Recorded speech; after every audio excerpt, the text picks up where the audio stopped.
Randy Reed stares at the inheritance datapad in his trembling hand, its surface still warm from Caxtill's dying touch, while the infant Sele girl in his other arm wails at the sound of explosions rocking the estate's outer walls.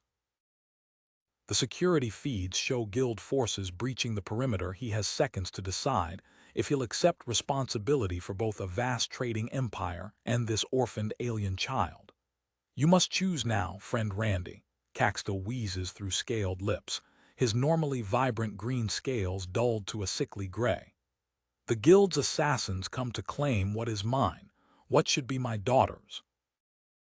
The dying merchant's clawed hand squeezes Randy's forearm with surprising strength. I have seen you fight, seen you protect.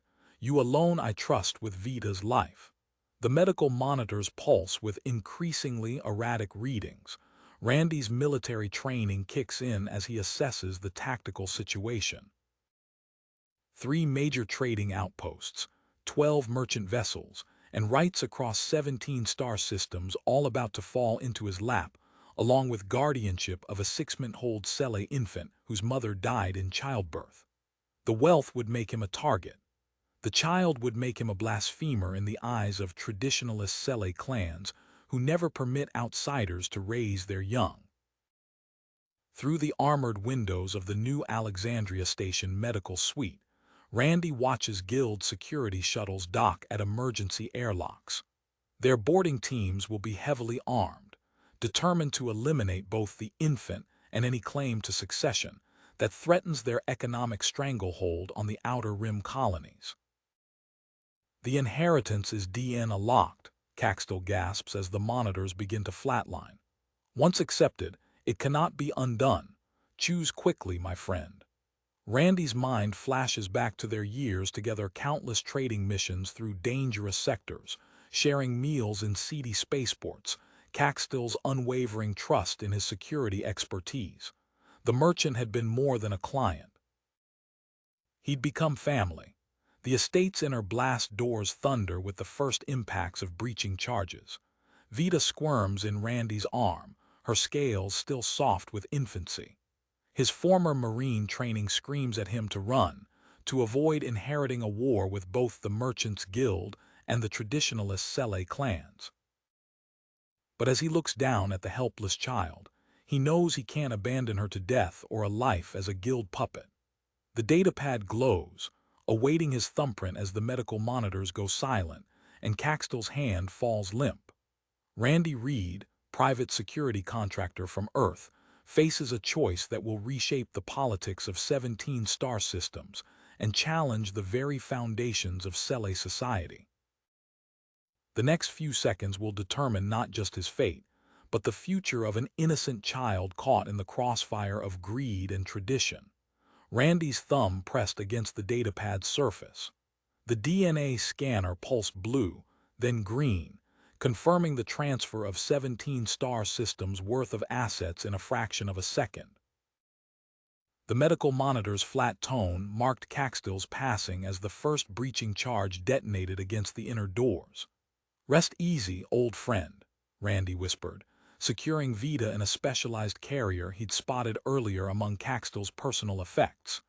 The infant's scales settled into a calmer shade of green as the protective cushioning embraced her small form. The doors buckled inward. Randy snatched the quantum drive from Caxtill's desk, years of combat instinct guiding his movements. His eyes locked onto the concealed maintenance panel behind the medical diagnostic unit, a secret he discovered during his security surveys of the station. Breach successful. A voice called from the corridor. Move in. Randy slid behind the diagnostic unit as Commander Marcus Vale's guild security team stormed the room. Their boots thundered against the deck plating while Randy's fingers found the hidden release mechanism. The panel slid open with a soft hiss. Sweep the room, Vale ordered. Find that child and eliminate any witnesses. Randy slipped into the maintenance tunnel, easing the panel shut. The narrow passage glowed with emergency lighting strips. He activated his comm implant, tuning to a frequency he hadn't used in years. Doc, you copy. Static crackled then, Randy, that really you jarhead. Need an exit strategy. Got a package and some very unfriendly guests. Lower Maintenance Bay 47 Delta, already prepping the bird. They've locked down all the regular ports, but I've got a workaround. Randy navigated the service tunnels, Vita secured against his chest. The infant's breathing remained steady, synchronizing with his own Acele bonding response he'd learned about during his years working with Caxtil. Doc's maintenance bay appeared exactly as Randy remembered organized chaos of spare parts and diagnostic equipment. The cybernetic-armed mechanic worked rapidly at the shuttle's control panel, his artificial fingers dancing across the interfaces. "Got you some supplies," Doc said without looking up. "Your scaled friend was dropping off Cele infant care packages for months." Man knew something was coming. Randy settled Vita into the shuttle's modified life support chamber. The environment controls adjusted automatically, creating a perfect microclimate for Cele physiology. He inserted the quantum drive into a secure reader, and Caxtil's final message appeared. Coordinates ENCRYPTED. Authentication CODES follow. Epsilon Sector Outpost GAMMANINE. Genetic verification package attached. Stay safe, old friend. They're using thermal scanners, Doc reported, checking the security feeds. Calibrated for Cele signatures. We've got maybe 10 minutes before they sweep this sector. The shuttle systems hummed to life. Doc pointed to the transponder readout. Modified it to broadcast maintenance credentials. Shift change in 7 minutes gives us a window, but timing has to be perfect. Randy's comm crackled again, this time with an unexpected voice. "Mr. Reed, this is Security Chief Martinez. I may be able to assist with your situation." Doc's cybernetic hand gripped the pilot's controls. "Your call, Marine. Trust my plan or roll the dice with station security." Through the bay's observation window, guild enforcement squads appeared at both ends of the corridor. The gentle weight of Vita's carrier pressed against Randy's chest as he evaluated their rapidly diminishing options. The station's warning klaxons activated, announcing the start of shift change procedures. Decision time. Randy's fingers flew across the shuttle controls. "Going with your plan, Doc. Martinez could be legit, but we can't risk Vita on a maybe." Doc's cybernetic hand engaged the launch sequence as the maintenance bay's warning lights flashed. "Smart call. Ready on your mark." The station's shift change klaxons provided perfect cover. Randy secured Vita's carrier in the specialized life support chamber, nodding the gentle pulse of green lights indicating optimal environmental conditions. The infant's scales rippled with contentment as the chamber's EGNIS simulation activated. "Transponder active," Doc announced. "We're broadcasting as Maintenance Vehicle 47 Delta, scheduled waste removal rotation." Their shuttle merged seamlessly into the stream of service vehicles. Randy monitored the tactical display, tracking guild search patterns across multiple sectors. A new alert flashed across his screen: environmental failures spreading through the station's upper levels. "Chief Martinez is running interference," Randy observed. "Those system failures are too precise to be random." Doc guided their vessel toward the waste processing channels. Guild teams splitting up. Veils got them chasing ghosts across 3 decks. The shuttle's comm crackled. "Reed, Martinez here. I've bought you 15 minutes. Caxtil trusted me. I've been gathering evidence against guild corruption for months. Don't waste this window." The waste processing channels loomed ahead, a maze of industrial machinery and narrow passages that most pilots avoided.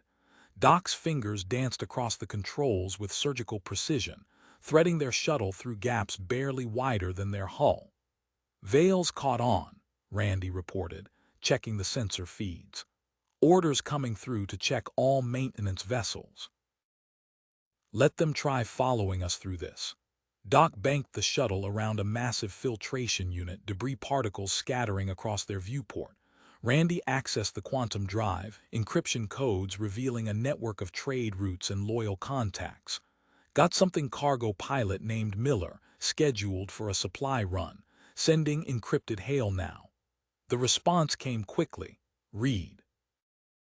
Caxtell's contingency just activated on my end. I'm 12 hours out.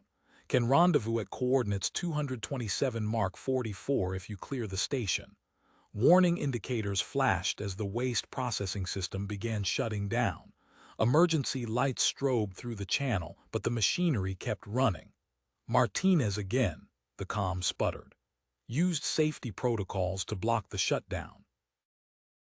Can't help much longer without exposing myself. Good luck. Doc activated their sensor package's masking systems. Reading as standard waste disposal now. External arrays in sight. The shuttle cleared the final passage. Space opened before them, stars visible through the scattered debris of station construction. Randy's tactical display lit up with 2 Signatures Guild interceptors launching from the upper docks. Vale's not giving up easy, Doc growled. Those interceptors will catch us before we reach Miller's coordinates. Vita stirred in her chamber, scales shifting to a darker shade. The environmental readings showed increasing stress as their evasive maneuvers taxed the life support systems. Randy's old Marine emergency frequency activated. Ghost 6 actual, this is Stalker 2-3. Remember that mess on Titan? Time to return the favor. Respond now if you want an assist. The debris field from the station's expansion project drifted ahead, a dangerous maze of construction materials and discarded equipment. Beyond it lay open space and the possibility of a risky FTL jump. Doc's artificial fingers tightened on the controls. Debris field could lose them, but it's rough flying with the kid. That FTL option's looking better by the second. The interceptors accelerated, weapon systems charging. The unknown Marine contact waited for response. Vita's chamber pulsed with warning indicators as their course corrections intensified. Randy studied the tactical display, calculating trajectories and survival odds as the interceptors closed the gap. Randy's fingers flew across the comm panel. The voice triggered instant recognition. Sarah Echo Miller, his former squadron mate from their Marine combat days. The tactical display showed the interceptors closing fast, but a new option crystallized. Echo, authentication code Sierra 79er Whiskey, Randy transmitted, already adjusting their trajectory. Confirmed, Ghost 6, got your exit route plotted. Malcolm's inbound 2 seems our Cele friend had plans within plans. Doc's cybernetic fingers adjusted their course, diving deeper into the debris field. Construction materials scattered around them, hull panels, structural beams, and discarded equipment creating a metallic maze. The waste disposal sensor package masked their heat signature, rendering them nearly invisible among the scattered debris. The Guild interceptors slowed at the field's edge. Their sleek hulls reflected distant starlight as they established holding patterns, unwilling to risk million-credit vessels against jagged metal and unpredictable trajectories. Warning lights flashed across the environmental controls. The shuttle's life support system struggled to maintain proper temperature regulation for Vita. Randy unstrapped from his station, moving to the infant's chamber. Doc, hold her steady. Need to stabilize the kid. He lifted Vita from the failing chamber, cradling her against his chest. The infant's scales shifted color, responding to his body heat. Her vital signs steadied on the medical readout as neural patterns synchronized a Cele biological response Randy had witnessed during his years with Caxtell. There she is, Echo's voice crackled through the comm. A modified military dropship emerged from behind a cluster of construction materials, executing a precise series of position changes that only their old unit would recognize. Doc guided their shuttle toward the larger vessel. Reading weapons hot on our new friend. Covering fire pattern established, Echo confirmed. You've got exactly 1.8 minutes before Guild reinforcements arrive. Moving to receive. The dropship's cargo bay opened like a mechanical maw. Doc demonstrated the precision of his cybernetic augments, slipping their shuttle through the opening with centimeters to spare. Magnetic clamps engaged, securing them as the bay repressurized. "Malcolm's approaching on schedule," Echo announced over the internal comm. "Secondary bay prepped for our arrival. Guilds looking the wrong way thanks to some creative transponder work." Randy felt Vita adjust against his chest, her scales taking on a deeper green hue. The neural imprinting strengthened with each passing moment, a biological bond that would prove crucial for their legal standing under Sele tribal law. Echo's dropship sliced through space, executing evasive patterns that didn't register as hostile to station tracking systems. Malcolm's cargo vessel appeared right on time, its secondary bay already cycling open to receive them. Warning klaxons blared through their comm system. Commander Vale's voice broadcast on all frequencies. "Station alert. Trading license revocation in progress. All vessels associated with Merchant Caxton are hereby grounded pending financial investigation." "He's trying to freeze us out," Malcolm's voice joined the channel. "But Caxton's credentials are still valid for the next 12 hours. Beginning docking sequence. The cargo ship's bay engulfed them, specialized docking systems securing both vessels.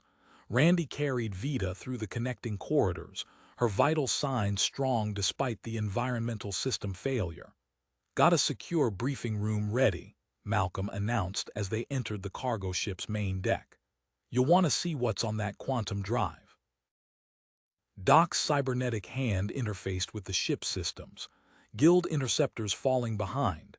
Vale's pushing hard on that financial angle, though accounts are starting to lock down. "Caxton left us more than money," Echo said, joining them from the dropship. "He built us a network. Time to start putting it to use."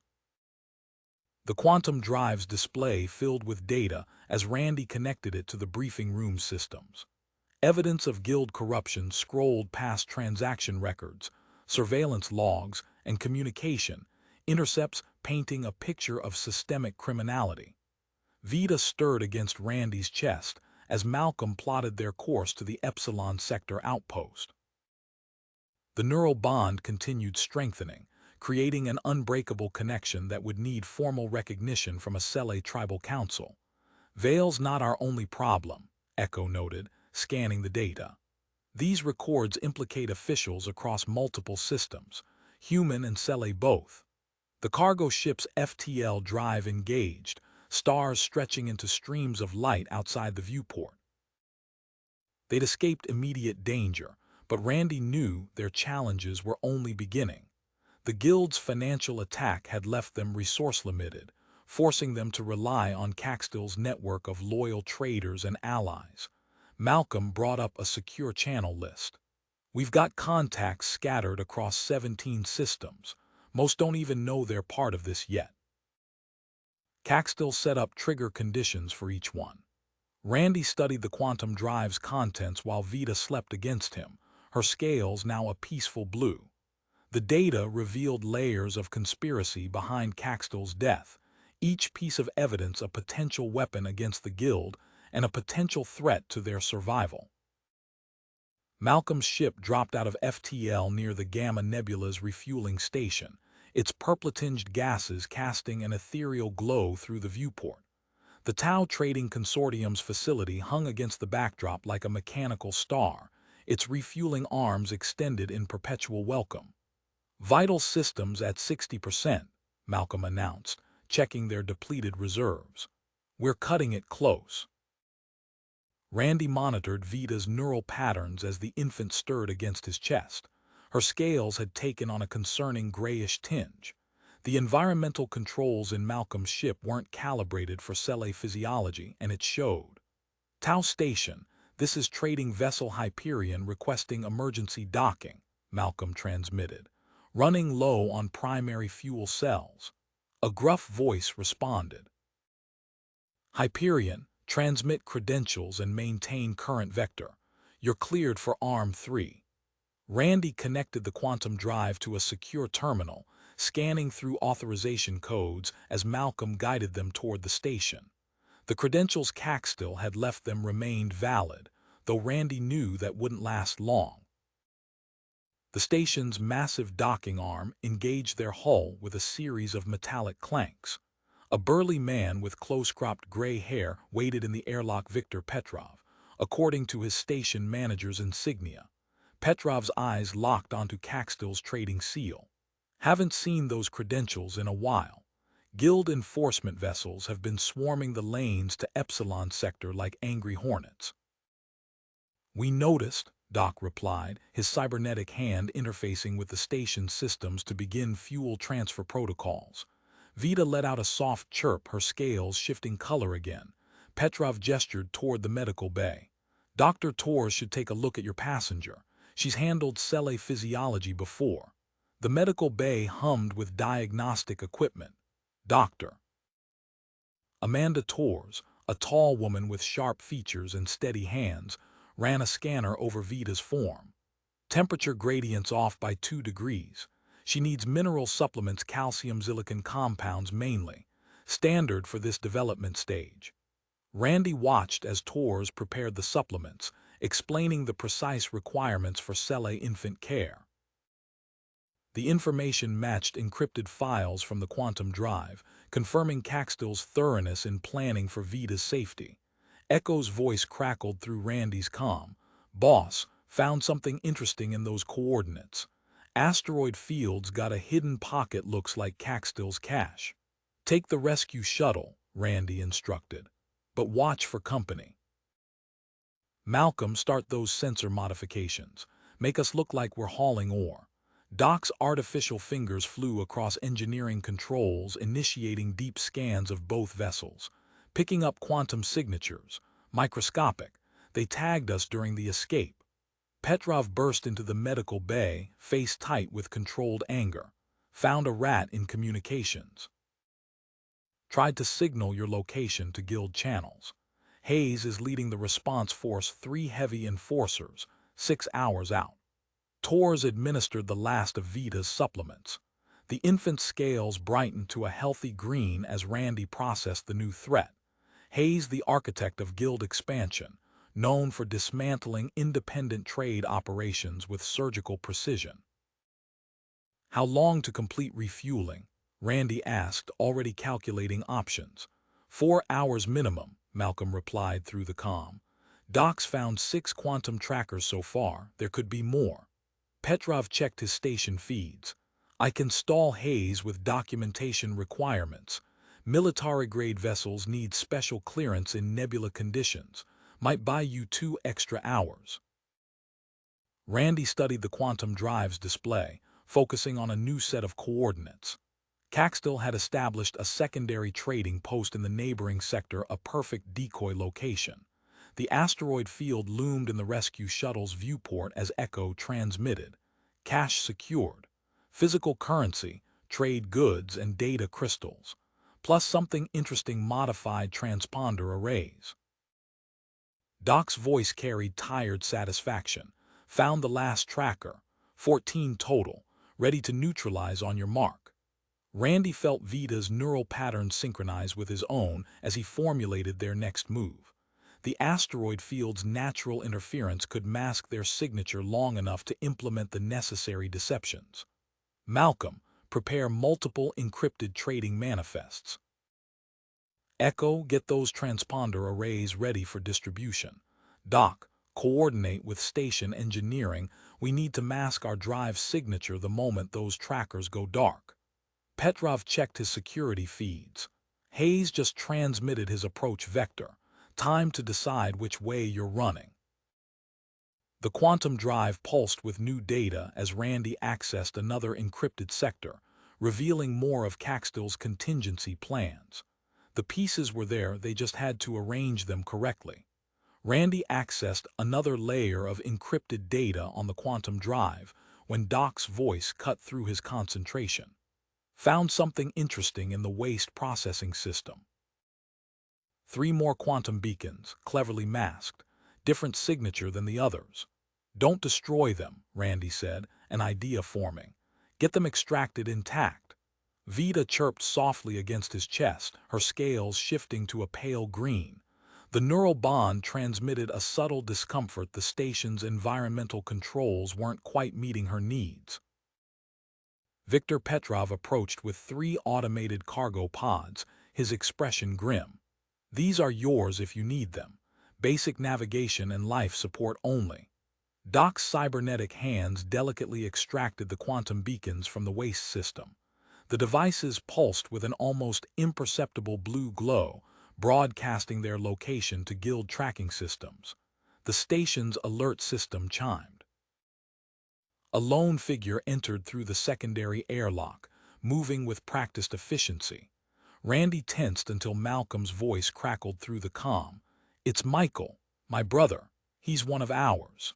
Trade Inspector Michael Miller carried himself with the rigid posture of guild authority, but his eyes held the same calculated intelligence as his brother.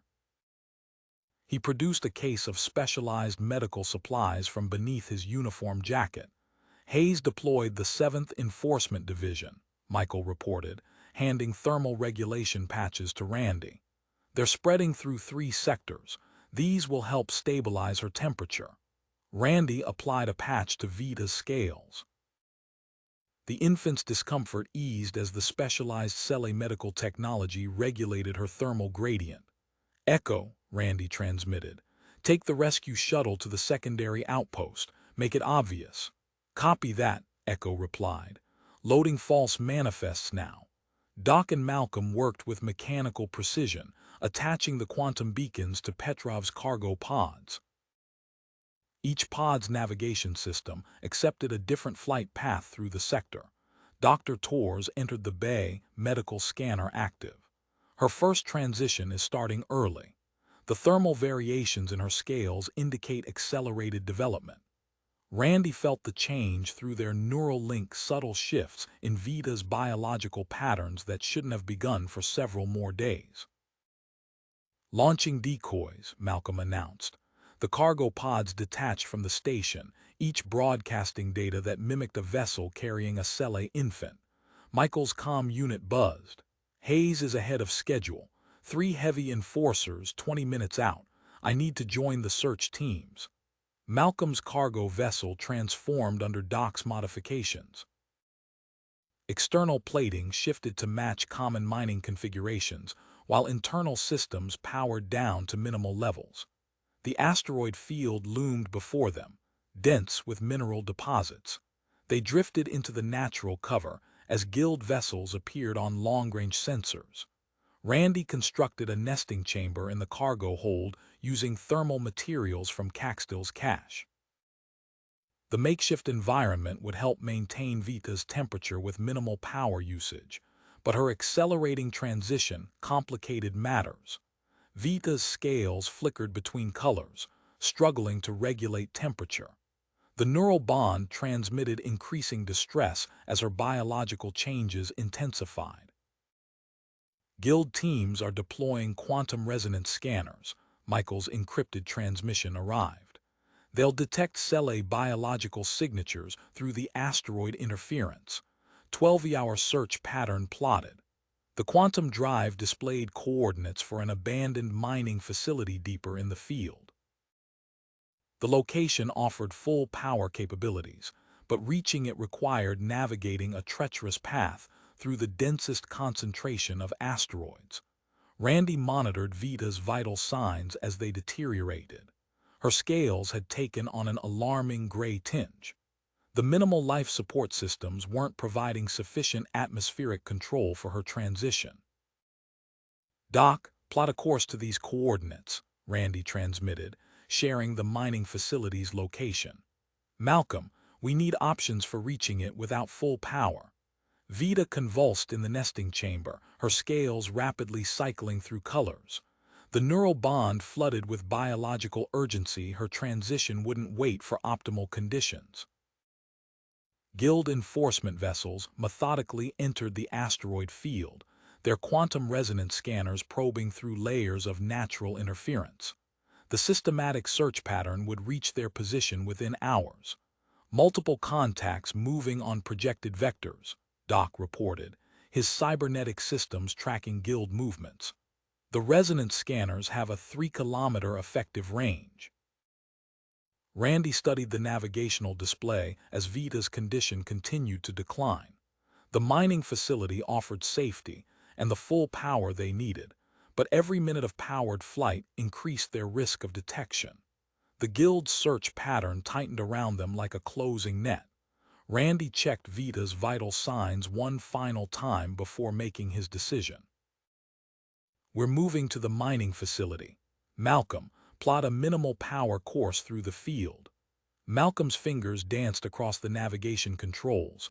"Using gravitational drift patterns, we'll need precise timing between asteroid rotations." The cargo vessel detached from its hiding spot, thrusters firing in microsecond bursts. Through the viewport, massive rocks tumbled in eternal orbits, their mineral-rich surfaces reflecting distant starlight. Vita's scales shifted rapidly between colors as Randy monitored her biosignals. The neural link transmitted waves of discomfort. Her primary scale layer had begun to harden, creating a chitinous shell that would protect her through adolescence. "Temperature variance increasing," Doc reported from the engineering station.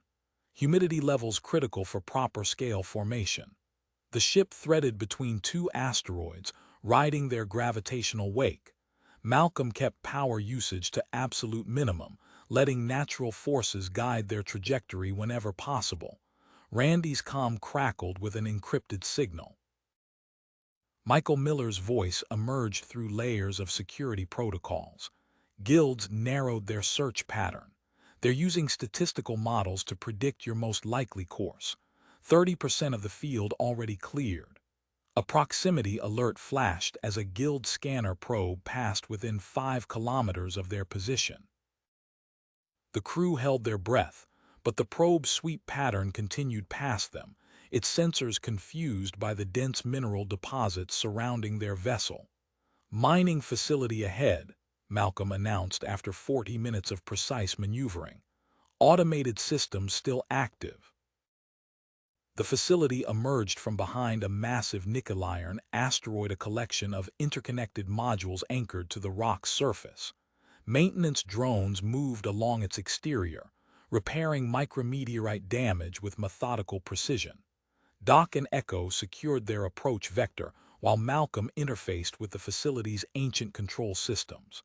These environmental processors. They're designed for cell mineral extraction, high-grade medical materials. Randy carried Vita to the facility's core as her scales began to crystallize. The neural link pulsed with increasing urgency. Her biological transformation required specific atmospheric conditions within the next hour. "Routing power to life support," Doc called through the comm. "Detecting residual programs in the environmental controls. They're still calibrated for cell biochemistry." Dr. Tor's voice joined the channel from her secured connection at Tau Station. "The transition chamber needs precise mineral saturation. Connect the atmospheric processors to the medical monitoring system. I'm transmitting the correct ratios now." Randy arranged supplies from Caxtill's cache in the makeshift medical bay, while Doc adjusted environmental controls. The facility's systems hummed to life, processing raw minerals into the specialized atmosphere Vita needed. "Multiple guild signatures detected," Echo reported from the security station, "creating false cargo manifests." Petrov's network is generating conflicting reports across 3 sectors. The quantum drive interfaced with the facility's systems, revealing new layers of encrypted data. Randy processed the information as he monitored Vita's transition. Gene sequences scrolled across his display, complex patterns showing impossible combinations of human and cell DNA markers. "Incoming transmission," Malcolm announced. Michael's patched into the deep space array. The facility's old communication system activated, broadcasting guild patrol data through secured channels. Seconds later, warning indicators flashed across Doc's engineering display. "Power surge detected during transmission," Doc reported. 3 guild vessels altering course to investigate." Vita chirped in distress as her scales hardened. Randy adjusted environmental controls, the neural link guiding his actions. Each modification to temperature and mineral content brought immediate biological responses. 15 hours until they search this sector, Echo calculated, preparing mining charges as defensive measures. Transition requires 18 hours minimum. Malcolm worked at auxiliary control stations, restoring backup power systems. Converting maintenance tunnels for emergency evacuation. We'll need mobile environmental support if we have to move her. Through the neural link, Randy felt Vita's increasing dependence on their connection. The biological bond strengthened with each passing hour, her developing nervous system synchronizing with his own neural patterns. Doc positioned the modified mining charges at strategic points throughout the facility. Charges set for controlled detonation. They'll seal off sections if we need to redirect guild search teams. The quantum resonance scanners of nearby guild vessels probed the asteroid field with methodical precision.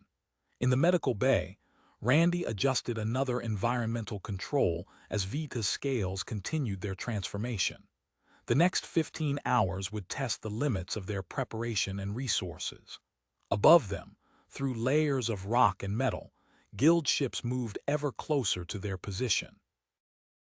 The guild ship's methodical sweep patterns reflected on Randy's display as he maintained contact with Vita, applying mineral-rich solution to her hardening scales.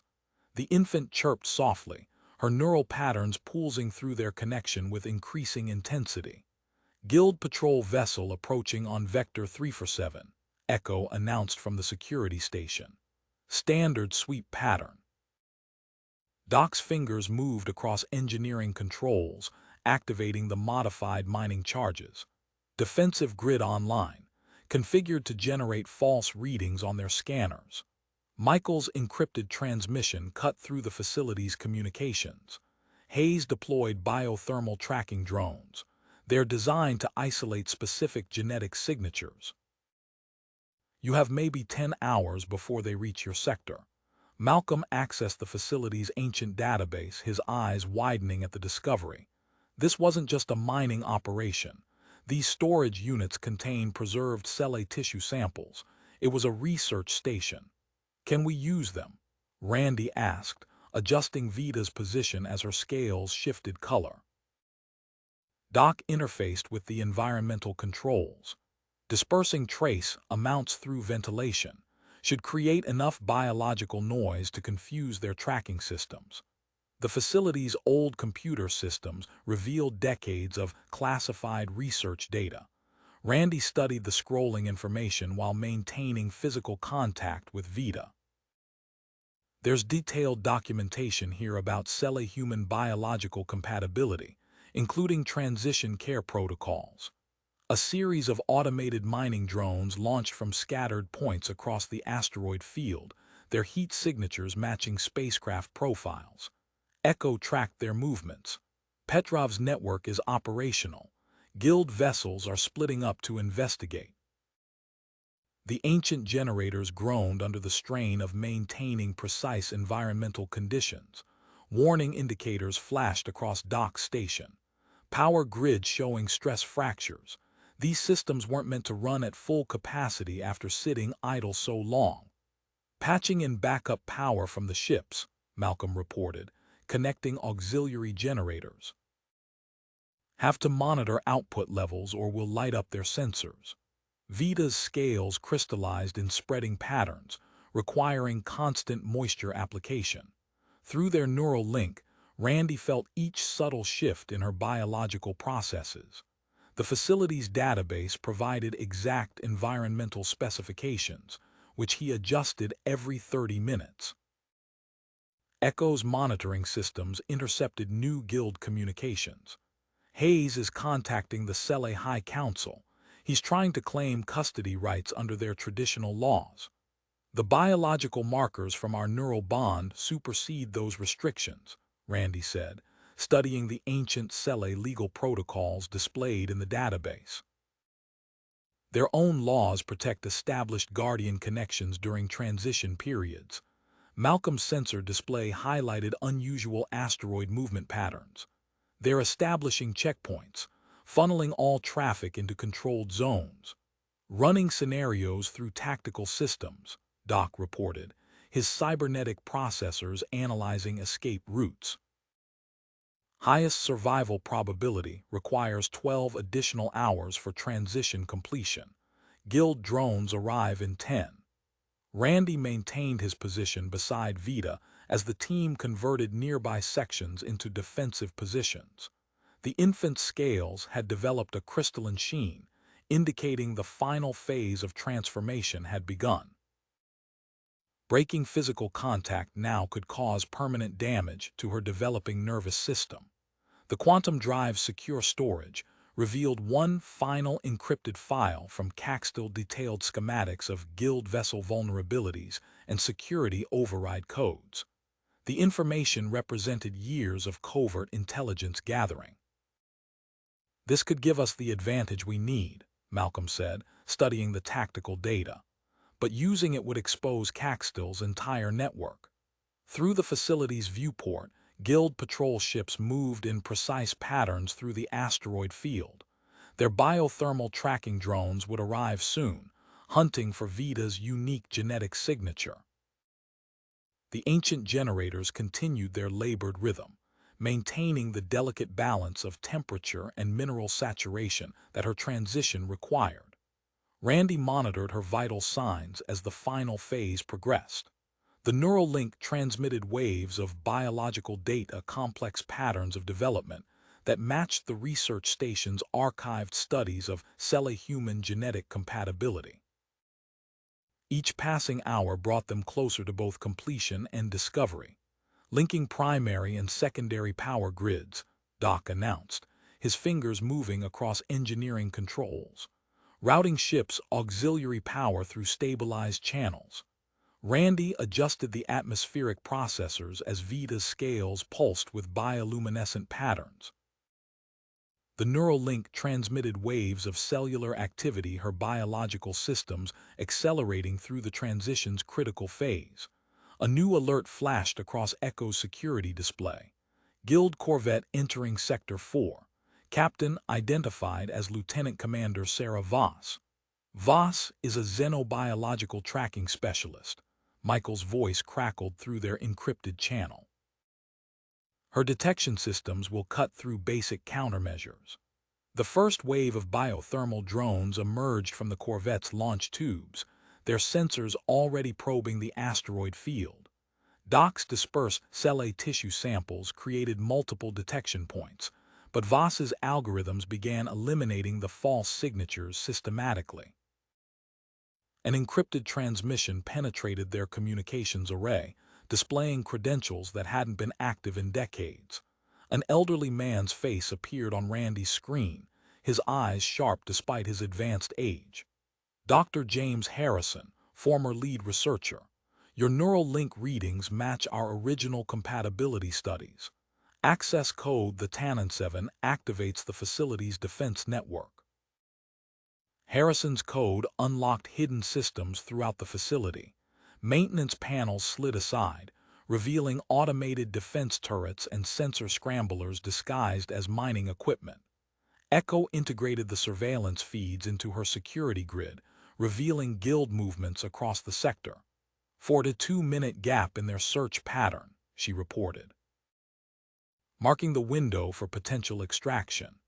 Doc moved between engineering stations, modifying old specimen preservation units, converting containment systems for mobile life support.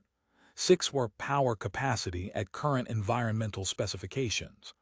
Randy felt each subtle shift in Vita's biological processes through their strengthening neural connection. Her scales developed intricate crystalline patterns, forming unique identifying markers that pulsed in sync with his own neural rhythms. Medical systems are documenting the Guardian bond, Harrison confirmed. The pattern sequences match ancient cell legal requirements. Malcolm's tactical display highlighted guild vessel positions around standard escape vectors. Hayes has established a blockade, but Harrison's schematics show maintenance tunnels connecting to a hidden shuttle bay. Hyperspace-capable research vessel, non-standard registry. New drone wave launching, Echo warned. Advanced filtering systems detected. Decoy effectiveness dropping to 30%. The facility's power grid fluctuated under the combined strain of life support and defense systems. Warning indicators flashed across Doc's station as he transferred critical functions to their ship's power supplies. Stabilizing environmental controls, Randy reported, using his enhanced connection with Vita to monitor her response to the power fluctuations. The infant's scales shifted color rapidly, but her vital signs remained steady. Michael's voice cut through their comm system. Hayes deployed Sele mercenaries with environmental gear. Breaching pods detected on intercept course. Doc activated his modified mining charges, sealing off key access tunnels. The charges detonated in controlled sequences, creating defensive chokepoints throughout the facility's outer sections. Corvette maintaining search pattern, Echo announced. 3 hours until they reach our position. Vita's transition requires 4. Randy applied mineral-rich solution to Vita's crystallizing scales, while Malcolm rerouted power through stabilized channels. The neural link transmitted increasing waves of biological data as her transition accelerated toward its final phase.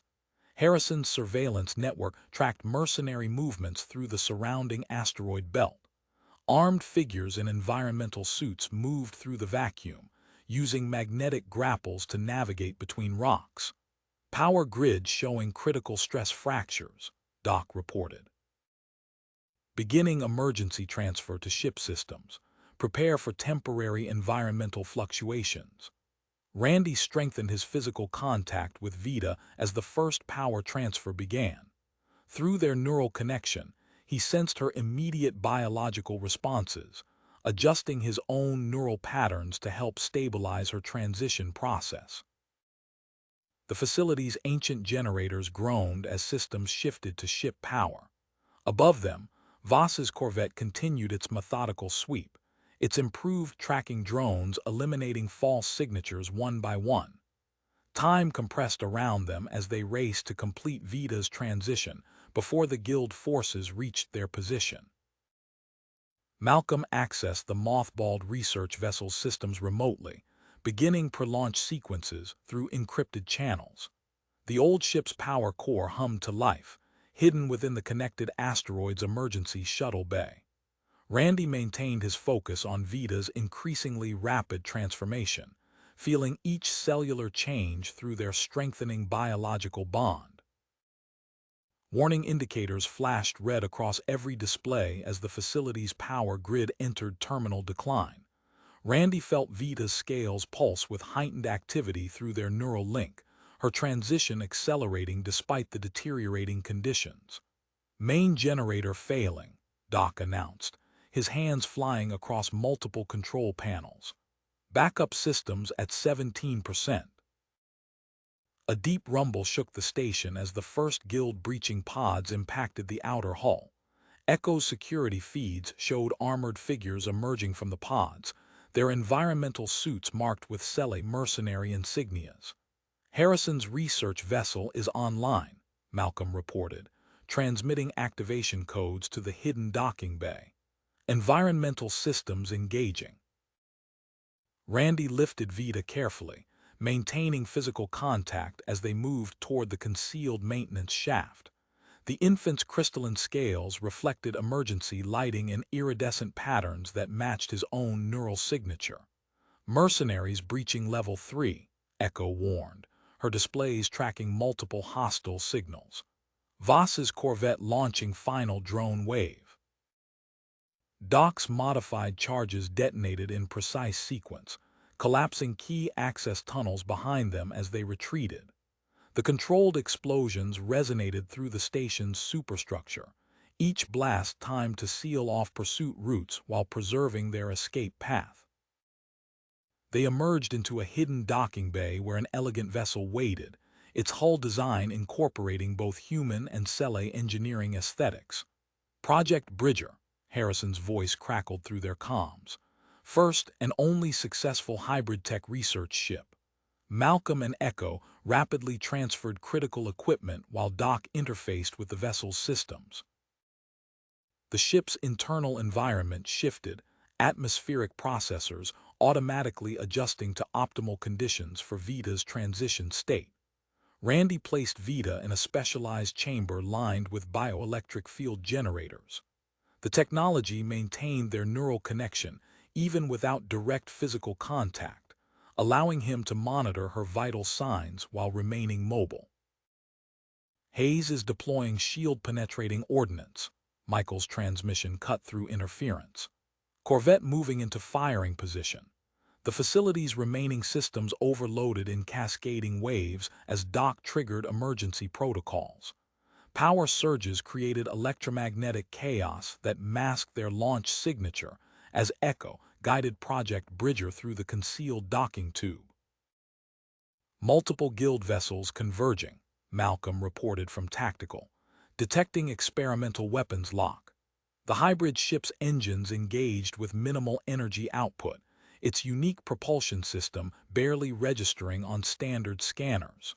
Through the bioelectric interface, Randy felt Vita respond positively to the vessel's specialized environment. Distress signals erupted across the sector as Petrov's network activated. Cargo ships launched from multiple vectors, their transponders broadcasting conflicting identification codes. The Guild's tracking systems struggled to maintain target lock amid the sensor chaos. The mineral processing systems detonated behind them, Harrison's final failsafe, releasing a dense cloud of particulate matter. Guild ships vanished from visual scanning as the sensor-blocking cloud expanded. Plotting course through uncharted supply routes, Echo announced, accessing the ship's classified navigation database. Detecting multiple Guild pursuit vectors. Project Bridger's hybrid systems hummed efficiently as they executed their first short-range FTL jump. The specialized environmental controls maintained perfect stability, supporting Vita's transition without interruption. Randy accessed the quantum drive's newly revealed data partition, studying coordinates for the hidden research outpost. The facility's location lay beyond standard patrol routes, accessible only through a complex series of navigational markers. Additional mercenary ships launching from frontier stations, Malcolm warned, tracking multiple new contacts. Hayes is expanding his search pattern. The vessel's hybrid technology allowed them to maintain stealth protocols while plotting their complex route to Sanctuary. Through the bioelectric interface, Randy monitored Vita's continuing transformation as her scales completed their crystalline hardening process. Guild forces spread through surrounding sectors, but Project Bridger's unique capabilities gave them options no standard vessel could match. The prototype ship represented a breakthrough in cross-species engineering that their pursuers couldn't anticipate. Echo guided them through another micro-jump as Randy coordinated with the environmental systems, ensuring each transit maintained the precise conditions Vita required. The infant's neural patterns pulsed with increasing strength through their enhanced connection, adapting to each subtle shift in the ship's hybrid technology. Systems. Their vessel's hybrid drive engaged for another micro-jump as Randy monitored the bioelectric readouts. New displays activated across the medical console, revealing sophisticated monitoring equipment that tracked both human and cell biosignatures simultaneously. "These readings are remarkable," Randy said, studying the intricate data streams. The crystalline structures in her scales are incorporating elements of human biochemistry. Vita's scales pulsed with increasing luminescence, each pattern unique yet somehow familiar. The bioelectric interface transmitted waves of cellular data that matched neither purely human nor cell baseline readings. "Unidentified signal detected," Echo announced. "Automated distress beacon, non-standard frequency." Malcolm cross-referenced the signal pattern, match found in Caxtill's quantum drive database, listed as friendly contact. Source located at mining outpost KX-227, Echo reported. Minimal guild activity detected in surrounding sectors. Randy checked Vita's status through their neural link. Environmental controls are stable. We can risk a brief stop to investigate. Project Bridger's stealth systems engaged as they approached the outpost. A lone figure waited in the airlock, transmitting authentication codes. The dock's internal cameras revealed a weathered face Randy recognized from Guild intelligence briefings. Marcus Reeves, Malcolm confirmed. Former Guild logistics officer, classified as high-level defector. Reeves guided them to a secure docking bay shielded from external scans. Guild patrols increased by 300% in the last 6 hours. Hayes is implementing new search algorithms. The outpost storage units contained specialized mineral compounds arranged in precise environmental conditions. Doc analyzed the composition through his portable scanner. These match Vita's current metabolic requirements exactly. I've been tracking Guild research into human cell hybridization, Reeves explained, accessing encrypted databases. Your ship's design is part of a larger initiative. The crystalline patterns forming in her scales, they're a breakthrough in cross-species adaptation. Malcolm and Doc began integrating stolen Guild components into Project Bridger's stealth systems, while Echo uploaded patrol data from the outpost's sensor network. Randy maintained his connection to Vita through the bioelectric interface, monitoring subtle changes in her biological processes. Hayes contacted the Cele High Council, Reeves warned, displaying intercepted communications. He's spreading disinformation about genetic contamination. Cele military vessels are joining the search. A priority alert flashed across Echo's tactical display. New bounty contract issued. Target, experimental vessel with hybrid drive signature. Hunter, Klaus Weber. Weber specializes in tracking prototype ships, Doc said, calibrating the new stealth modifications. He's logged 17 successful experimental vessel captures. Randy noticed fluctuations in the environmental readings. The crystalline structures in Vita's scales generated distinct energy patterns that interfaced with Project Bridger's hybrid systems, creating detectable signatures. The ship's design accommodates both species biology, Doc explained, analyzing the interaction. Her adaptive changes are triggering responses in the environmental controls. Reeves transferred classified files from his personal database. The research outpost you're seeking, it was the cornerstone of the original hybrid technology program. These supply cache coordinates were established to maintain vessels like yours off the grid. The quantum drive processed the new data, revealing a network of hidden resupply points. Each cache contained specialized equipment calibrated for Project Bridger's unique requirements. Cele patrols are establishing a search grid, Echo reported, displaying updated tactical data. Primary supply routes are under heavy surveillance. Randy studied the navigation charts, calculating approach vectors to the nearest cache. Weber will anticipate our resource requirements. We need to access supplies before Vita's next transition phase begins.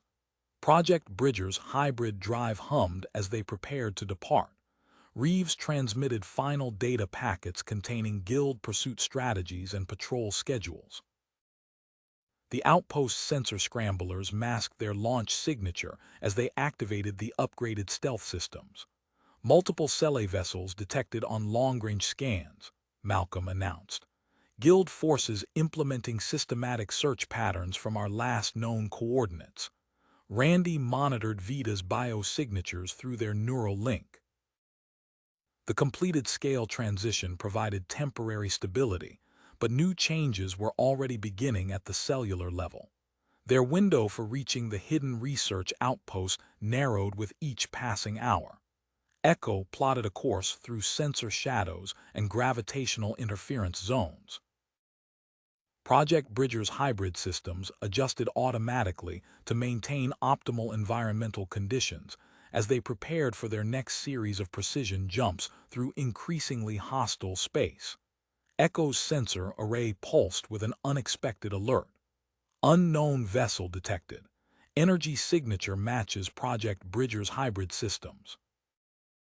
Randy cross-referenced the readings through his neural link while maintaining Vita's environmental stability. The crystalline patterns across her scales shifted in response to the new energy source. Genesis Bridge, Dr. Kane's transmission cut through the asteroid cluster's interference. Research vessel, life support failing. Weber's pursuit craft damaged our primary systems. Malcolm verified the authentication codes. It's legitimate. Dr. Richard Kane, senior researcher from the original hybrid technology program. Project Bridger's docking systems engaged as Echo navigated through the asteroid field. The Genesis Bridge's hull bore evidence of precision weapons fire, its hybrid drive venting plasma in controlled bursts. Multiple guild signatures detected, Echo announced. 3 interceptor craft launching from Commander Hayes' carrier, shield disruptor weapons active. Randy monitored Vita's neural patterns as they executed the rescue operation. Doc, coordinate with Malcolm. Priority on medical equipment transfer. The docking tube sealed with a pressurized hiss. Doctor. Kane emerged, his research tablet displaying complex biological data streams. The Guild's been hunting us since we discovered their failed experiments. They've been trying to replicate the natural bonding process. Doc's scanner analyzed the Genesis Bridge's specialized medical systems. These monitoring stations, they're calibrated for human cellular integration. All their attempts failed, Kane explained, transferring research files. Severe developmental issues in every test subject. Your success with Vita threatens to expose everything. The ship's tactical display lit up with new contacts. Klaus Weber's vessel dropped out of FTL, its modified mining drone spreading in an expanding web formation. Gravity distortion fields activating, Malcolm reported. They're sealing off our escape vectors. Randy studied Vita's bioreadings as Kane integrated his equipment with their systems. The crystalline patterns in her scales generated distinct resonance frequencies that rippled through Project Bridger's sensor web. The scale patterns their natural dampeners, Kane observed, adjusting monitoring protocols. We can modify your shields to match the resonance. Doc's fingers flew across engineering controls, modifying shield harmonics, environmental systems showing increased power drain. A new alert flashed across tactical. Sele military vessels emerged from multiple vectors, their weapons already charged. Admiral Torak demands immediate surrender, Echo translated the incoming transmission. They're establishing a blockade formation. Torak tried to shut down our research, Kane said, calibrating the new shield configuration. He considers hybrid technology a threat to Sele genetic purity. Their secure channel activated with an encrypted signal. Reeves here. I can trigger the emergency beacon network. It'll force Torak to split his forces. Through the bioelectric interface, Randy felt Vita's response to the modified shield harmonics. Her neural patterns aligned with the ship's hybrid systems, creating a synchronized energy signature. Weber's drones are tightening their containment grid, Malcolm announced, detecting power fluctuations in the gravity fields. Shield resonance at maximum sustainable level, Doc reported. Environmental systems holding at 83% efficiency. Randy analyzed the tactical display, calculating their escape trajectory through the drone network. The modified shields would protect them from the gravity fields, but maintaining the resonance pattern strained their life support capacity. Echo executed precise maneuvering thrusters, positioning them for their breakthrough attempt. Sele vessels moving to cover all standard escape routes, detecting active targeting locks from multiple ships. Activating shield modifications, Doc announced. hybrid drive spooling for emergency transit. Project Bridger surged forward as Randy monitored Vita's vital signs through their neural connection. The infant's crystalline scales pulsed in harmony with their shield frequency, creating a protective resonance that rippled through Weber's gravity fields. Multiple ships responding to emergency beacons, Malcolm reported as Reeves' diversion activated. Cele fleet breaking formation to investigate. Kane integrated the last of his research data as they accelerated through the weakening drone network. Her next transition phase is approaching faster than expected. The shield resonance is accelerating her development cycle. Project Bridger's hybrid systems hummed with increasing power as they prepared to execute their escape. Weber's pursuit craft launched another wave of drones, while Guild interceptors moved to cut off their projected course. Shield harmonics holding, Doc confirmed. Environmental systems compensating for increased power load. Drain. Randy opened his neural link wider, letting Vita's biosignatures flow through the connection.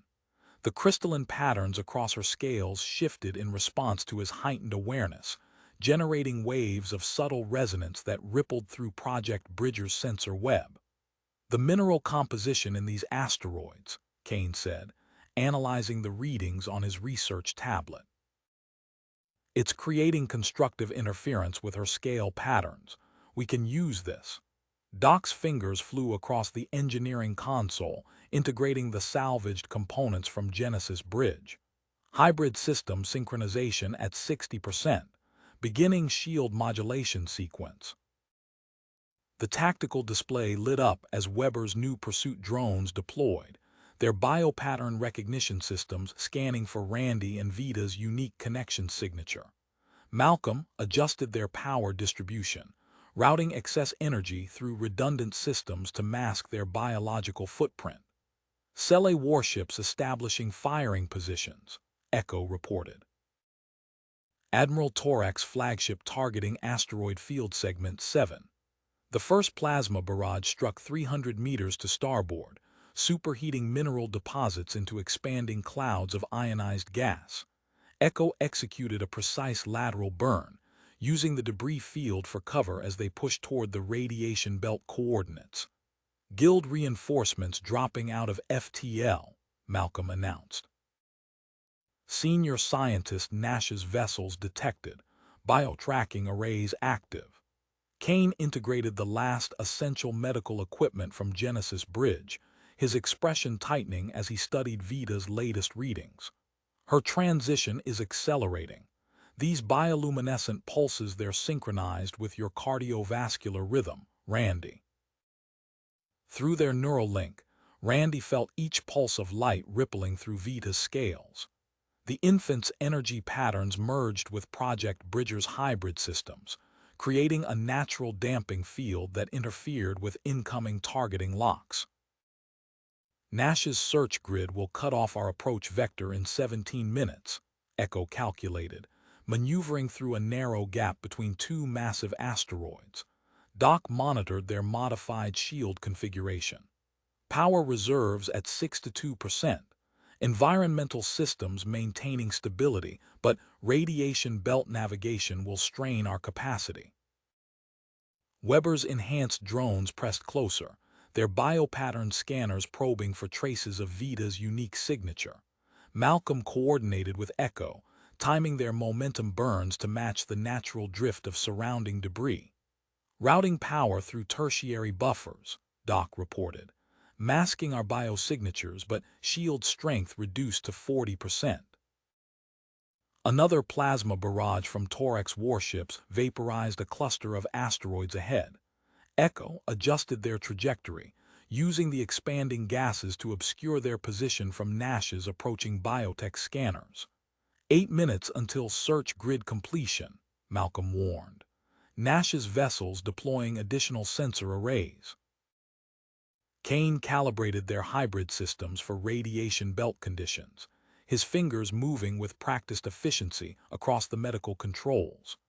We'll need precise power management to maintain her environmental requirements through the belt. Randy felt Vita's response through their connection, subtle shifts in her biological rhythms, as her scales generated increasingly complex resonance patterns. The infant's natural frequencies interacted with Project Bridger's modified shields, creating localized interference zones that disrupted Weber's drone network. Guild interceptors executing pincer maneuver, Echo announced. Commander Hayes coordinating with Nash's vessels to block our projected course. Doc integrated the final components from Genesis Bridge, boosting their stealth system's effectiveness. Shield harmonics matched to asteroid mineral composition, mimicking standard debris signatures. The tactical display showed Nash's vessels spreading out in a precise search pattern, their biotech scanners sweeping methodically through the asteroid field. Weber's drones adjusted their pursuit algorithms, attempting to compensate for the growing interference from Vita's crystalline scale patterns. Radiation belt approach vector identified, Echo reported, highlighting a narrow channel through the densest part of the asteroid cluster. Calculating optimal entry trajectory. Randy maintained his focus on Vita's accelerating changes, monitoring each new pulse of bioluminescence through their neural link. The infant's strengthening guardianward bond manifested in waves of synchronized energy that rippled through Project Bridger's hybrid systems. Initiating final approach, Echo announced as they turned toward the radiation belt's shimmering boundary. Shield modulation protocols engaged. Project Bridger plunged into the radiation belt's shimmering boundary.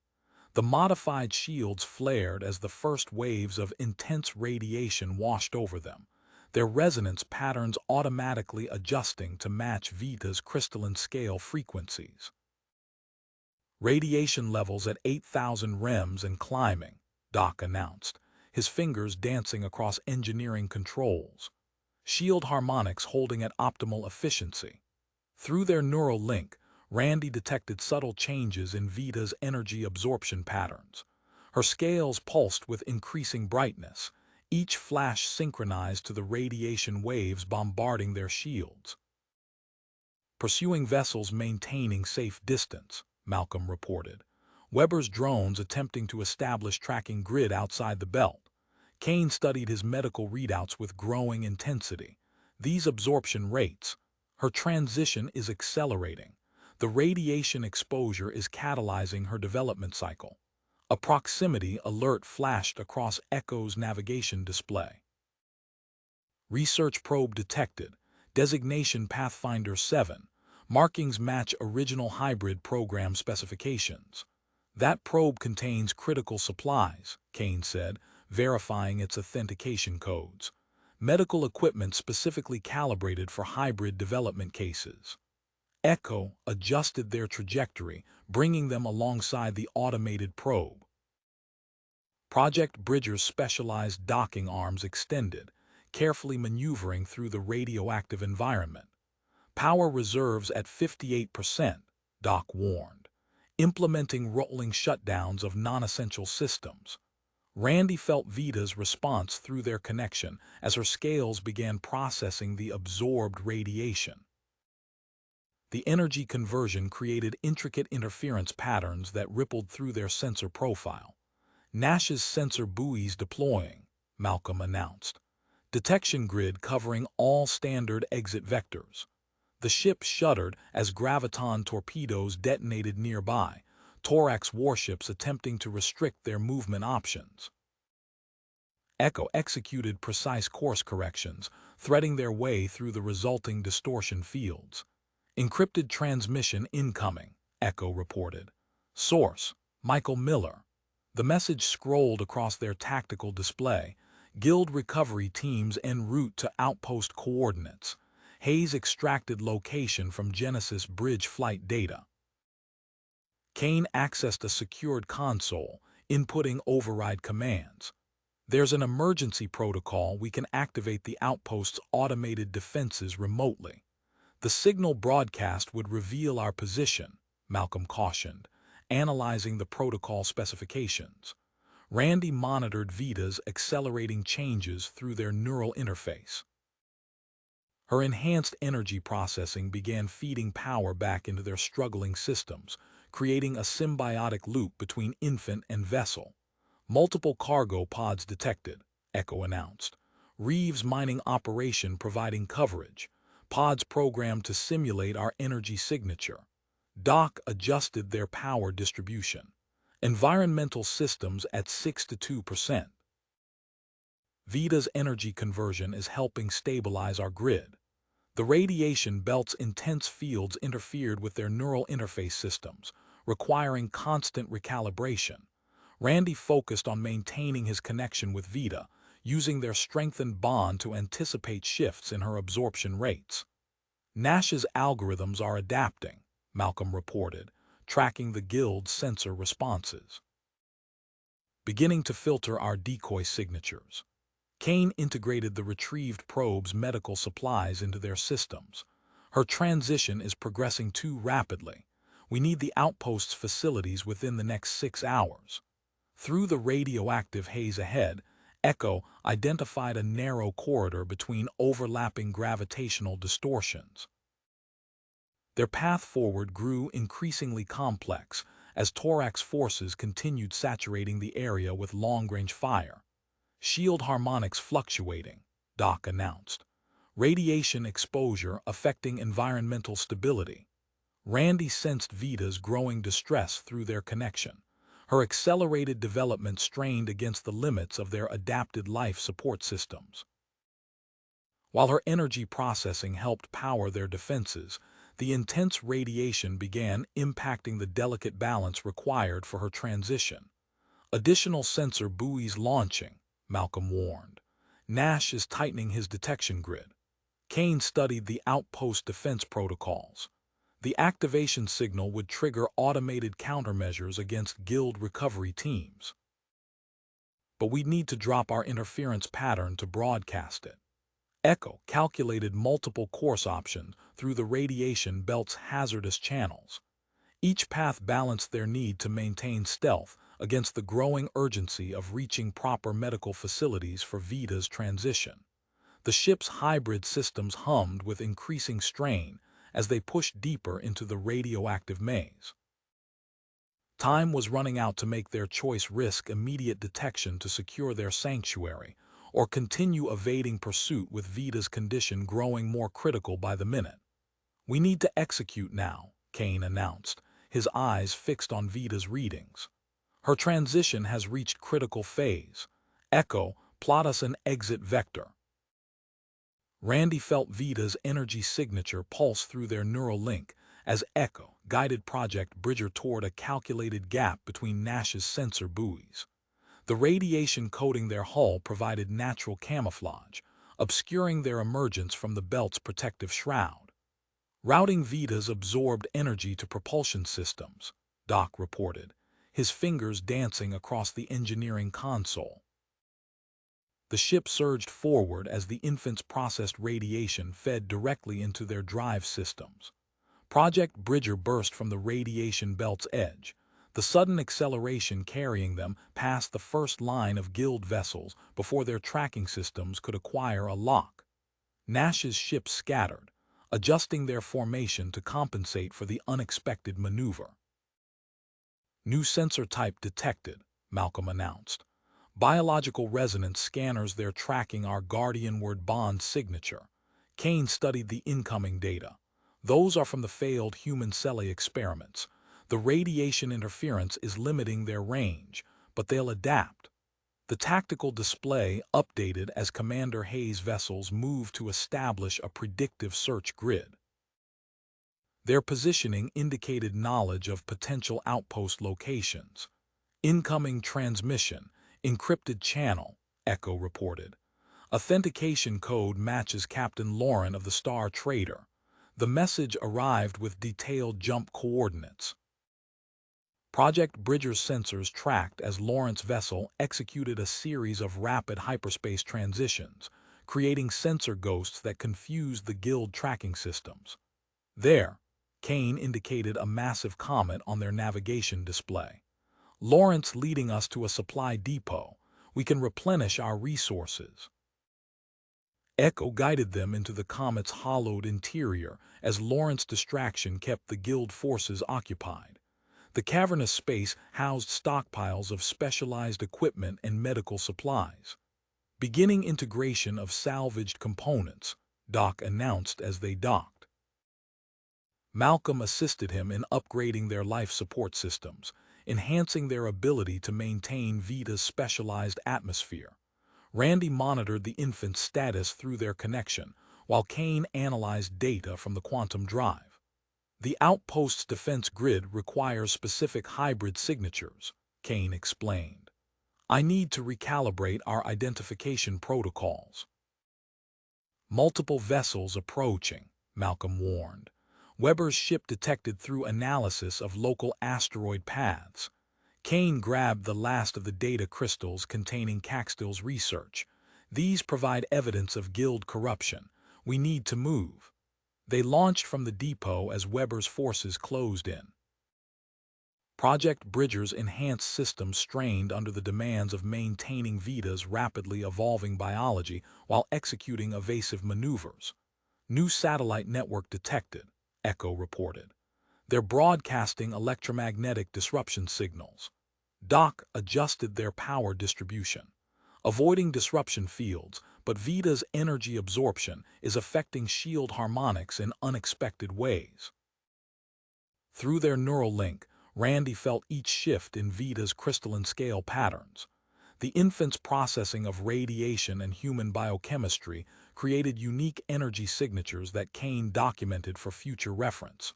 Research vessel approaching, Malcolm announced. IFF identifies it as Dr. Sarah Miller's ship. The vessel carried enhanced medical equipment signatures. Kane studied their options. Her expertise could help with Vita's next development phase, but approaching her carries significant risk. Randy sensed Vita's increasing needs through their connection. The decision to contact Dr. Miller would need to balance the infant's medical requirements against the possibility of betrayal. Guild forces adjusting search pattern, Echo reported. We need to decide our next move. The team faced their choices as Vita's transition continued to accelerate, her developing abilities both aiding and complicating their escape. Project Bridger hovered at the edge of satellite coverage, waiting for the command that would determine their path forward. Scanning Medical Pioneer's signature, Echo announced, analyzing the approaching research vessel. Detecting specialized biomonitoring equipment. A series of small objects launched from Dr. Miller's ship, their sensors probing the space around Project Bridger. Randy felt Vita's energy patterns shift in response, her scales pulsing with stored radiation. Those are quantum-enabled medical drones, Kane said, studying their readings. Wait, I recognize that equipment configuration. She's carrying Mark VII stabilization chambers. Michael Miller's encrypted transmission arrived moments later. Sarah can be trusted. She's been documenting guild violations. The chambers are yours if you share Kane's research data. Randy monitored Vita's status through their link as he weighed the decision. Her transition rates continued accelerating beyond their system's capacity to regulate. Initiating controlled approach, Echo announced, using Vita's radiation field to maintain defensive coverage. The infant's stored energy created an intricate barrier of shifting frequencies around their hull. Medical Pioneer's docking collar extended as they drew alongside. Dr. Sarah Miller's voice came through their comms. I've modified these chambers specifically for hybrid biology. They'll help stabilize the transition process. Kane transmitted the encrypted research files documenting their successful Guardianward bonding. The data confirms what you suspected about forced integration methods. Multiple contacts, Malcolm warned. Hayes interceptors on approach vector. They worked quickly to transfer the stabilization chambers. Doc and Malcolm integrated the new equipment into their life support grid, while Kane analyzed the upgraded system's effect on Vita's readings. Weber's combat drones launching, Echo reported. detecting shield penetration capabilities. Randy channeled Vita's stored radiation through their defensive array. The concentrated energy burst created expanding zones of sensor interference around both vessels. Coordinates received, Echo announced as Dr. Miller transmitted the maintenance outpost's location. Detecting stockpiles of hybrid-compatible supplies at the designated coordinates. The tactical display updated with new contacts. Torx forces moving to establish blockade, Malcolm reported. Graviton mines detected along standard escape vectors. There's an unmonitored corridor, Dr. Miller transmitted. You'll need to navigate through the debris field, but it leads directly to the outpost. The new stabilization technology hummed to life as Doc completed the integration. Randy felt the immediate improvement through his link with Vita. Her energy absorption rates steadied, falling into more manageable patterns. Separating from Medical Pioneer, Echo announced. The research vessel moved away, broadcasting false tracking data to cover their retreat. Kane studied the readouts from their upgraded systems. The chambers are allowing precise regulation of her biological processes. These readings indicate development beyond normal cell parameters. Nash's sensor satellites deploying throughout the sector, Malcolm warned. They're using theoretical models based on our energy discharge patterns. Randy adjusted their course as they approached the debris field. Fragments of destroyed vessels and abandoned mining equipment created a maze of navigational hazards ahead. Through their neural link, he detected new capabilities emerging in Vita's energy manipulation. Power reserves at 4 to 2%, Doc reported, monitoring their strained systems. Maintaining stabilization chamber functionality is our priority. The Quantum Drive's interface displayed new data about the hidden research outpost. Kane accessed the files, his eyes widening. These facilities were specifically designed for studying successful human cell integration cases. Nearby electronic systems fluctuated as Vita processed another wave of absorbed energy.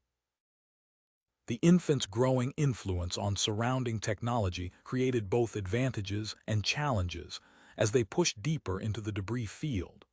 Adjusting course to avoid Nash's detection grid, Echo announced, guiding them between massive hull sections from ancient battles. Sensor satellites establishing overlapping coverage patterns. Kane calibrated the stabilization chambers, compensating for each new development in Vita's capabilities. Her energy processing is evolving beyond our original projections. We need the outpost's specialized equipment to properly study these changes. They threaded through the wreckage as guild forces tightened their search pattern. The maintenance outpost's coordinates beckon ahead, promising sanctuary and answers about Vita's unprecedented development. But reaching it would require all their remaining resources and every advantage her emerging abilities could provide. Project Bridger emerged from the debris field into a narrow corridor of clear space. Ahead, embedded within a massive asteroid's craggy surface, the maintenance outpost's docking array extended a welcome beacon. Waypoint 7, Kane confirmed, studying the facility's profile. Dr. Miller's network maintained this location. The outpost's automated defense grid activated, scanning their vessel with precise energy pulses. Echo transmitted their identification codes as Randy monitored Vita's response through their neural link. The infant's crystalline scales shimmered, resonating with the defense grid's frequencies. Detecting compatible docking protocols, Malcolm announced. The systems match our quantum drive specifications. They guided Project Bridger into a concealed hangar as massive doors sealed behind them. The facility's internal sensors registered their hybrid vessel's unique signature, activating specialized support systems. Lieutenant James Parker met them at the airlock, his guild security uniform modified with resistance identifiers. The probes will reach this sector within 30 minutes. We need to move quickly. Inside the outpost's medical bay, Kane and Randy connected their stabilization chambers to the facility's power grid. Vita's energy patterns stabilized as the enhanced systems took effect. "These readings are unprecedented," Kane said, examining the data. "Her hybrid biology is advancing beyond baseline parameters for both species." Malcolm accessed the outpost's computer core, extracting operational data from previous hybrid vessel experiments. Found it power distribution protocols specifically designed for Guardianward synthesis. Doc integrated the new protocols into their systems, while Echo coordinated with the facility's automated defenses. Outside, hunter-killer probes swept through the asteroid field, their biological recognition sensors searching for traces of hybrid activity. Weber's stealth drones approaching from Sector 7, Parker warned from the security station. He activated the outpost's modified defense turrets, using reprogrammed mining equipment to generate sensor-blocking debris clouds. Through their quantum communications array, encrypted transmissions arrived from their allies. "Hayes has requisitioned Guild Central Fleet assets," Parker reported. "Specialized boarding craft designed to capture hybrid vessels." Randy observed as Vita's crystalline scales formed new geometric patterns, interfacing directly with nearby electronic systems. The infant's energy manipulation capabilities had evolved, creating complex feedback loops with both organic and technological components. "Power cells charged," Doc announced, installing the specialized hybrid-compatible units. "Full restoration to life support and defensive systems." The tactical display updated with new sensor data. Admiral Torak's warships established gravimetric checkpoints throughout the sector, methodically closing off access routes to the main research outpost. "Their containment strategy forces us through these regions." Malcolm indicated sections of space marked in red, areas previously classified as non-navigable. Kane studied the quantum drive's newly unlocked schematics of the main outpost's defense grid. These approach vectors were designed for hybrid vessels. The timing has to be precise to avoid Guild detection. The outpost's sensors detected increasing probe activity as Klaus Weber's pursuit vessel entered the region. Parker directed automated mining drones to expand the protective debris field, obscuring their position from the searching biopattern scanners. "Stabilization chamber modifications complete," Doc reported. "Enhanced environmental controls responding to Vita's energy signature." Randy felt each adjustment through their neural link as the infant processed the upgraded systems. Her developing abilities created new possibilities for interfacing with Project Bridger's hybrid technology. "Weber's informant network tracked us to this sector," Parker said, monitoring communications traffic. "We need to execute our departure sequence before they establish a full cordon." The team began final preparations as Guild hunter-killer probes intensified their search pattern. Kane transferred essential medical data, while Malcolm and Doc optimized their power distribution using the outpost's hybrid vessel protocols. Through the quantum array, Dr. Miller transmitted updated sensor data about Guild patrol movements. The expanding network of checkpoints left them with a narrow window for reaching the main research facility. "Initiating pre-launch sequence," Echo announced, coordinating with the outpost's automated systems to maintain their sensor mask. Outside, the defense turrets continued generating protective debris patterns as Weber's stealth drones probed the asteroid field. Project Bridger's hybrid systems hummed with renewed strength, the specialized power cells providing precise control over their enhanced capabilities. Randy monitored Vita's status as her crystalline patterns shifted, adapting to each system upgrade. "Final data transfer complete," Kane reported, securing the quantum drive's newly acquired protocols. The schematics of the main outpost's defense grid provided critical navigation data for their approach. Parker activated additional countermeasures as they prepared to depart Waypoint 7. The outpost's defensive screen would cover their initial launch, but reaching their destination meant threading through a gauntlet of guild pursuit forces. Multiple contacts converging, Malcolm warned. Detecting specialized scanning frequencies from Thorax checkpoint vessels. Grid 7 breach, Malcolm announced as three of Weber's stealth drones slipped through the debris field. Their streamlined forms cast shifting shadows across the hangar's reinforced walls. A figure emerged from the maintenance bay, tools still in hand. Activating industrial countermeasures, he called out, fingers flying across a control panel. I'm Chief Engineer Marcus Zhang.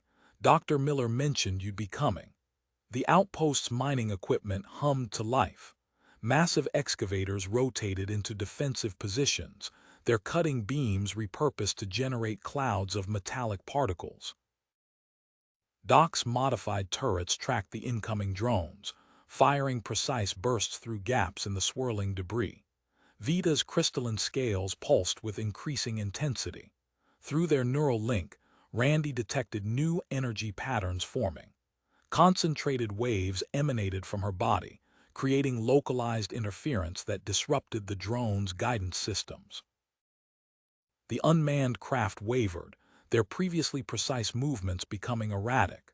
Fascinating, Zhang said, studying readings on his diagnostic tablet.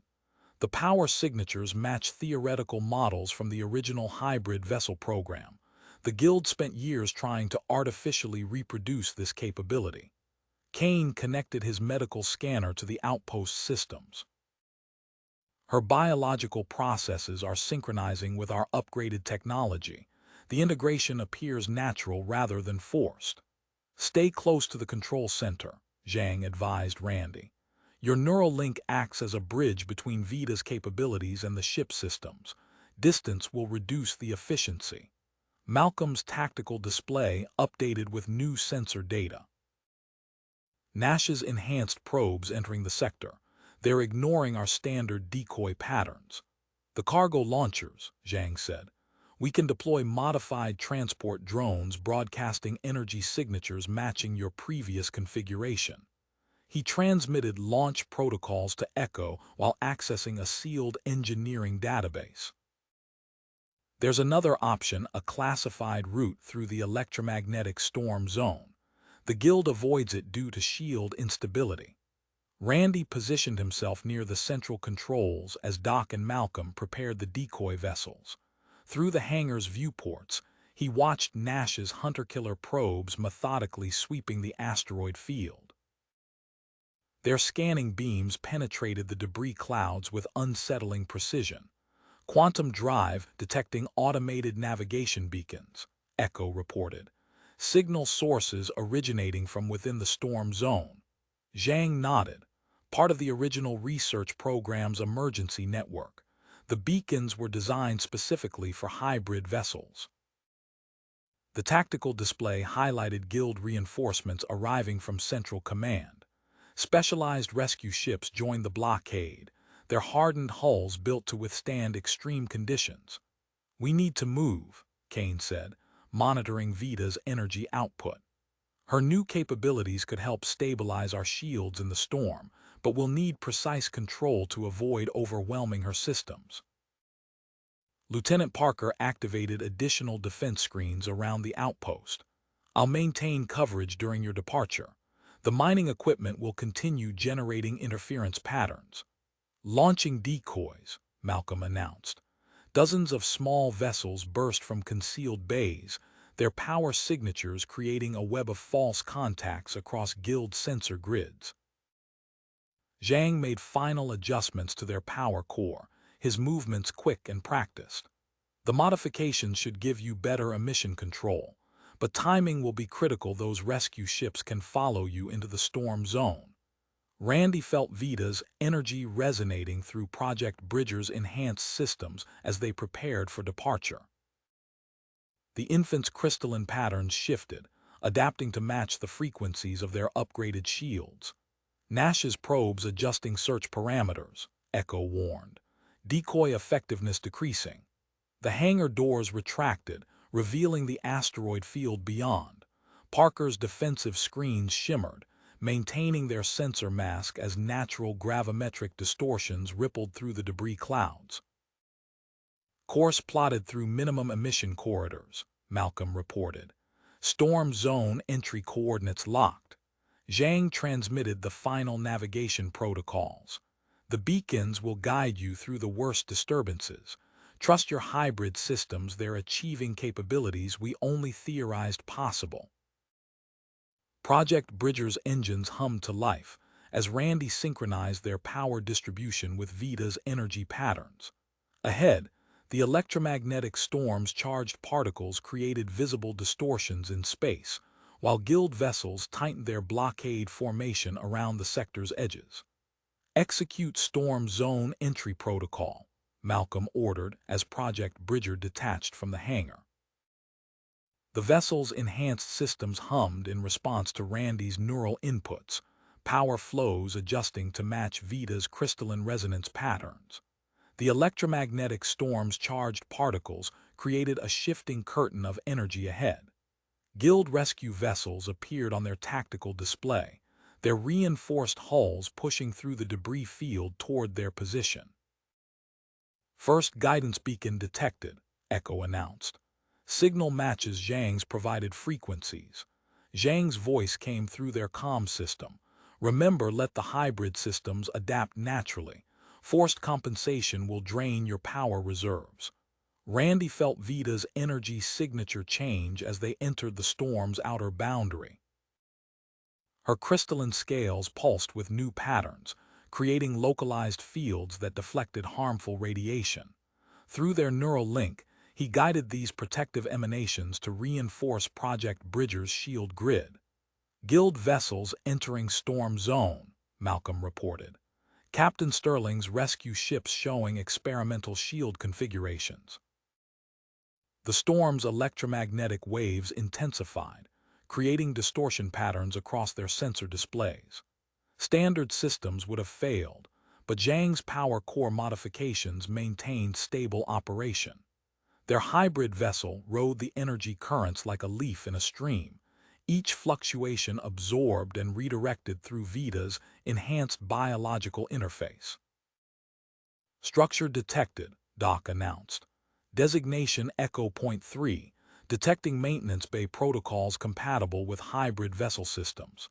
Kane examined the station's power signature, active preservation systems, internal environment maintained despite apparent abandonment.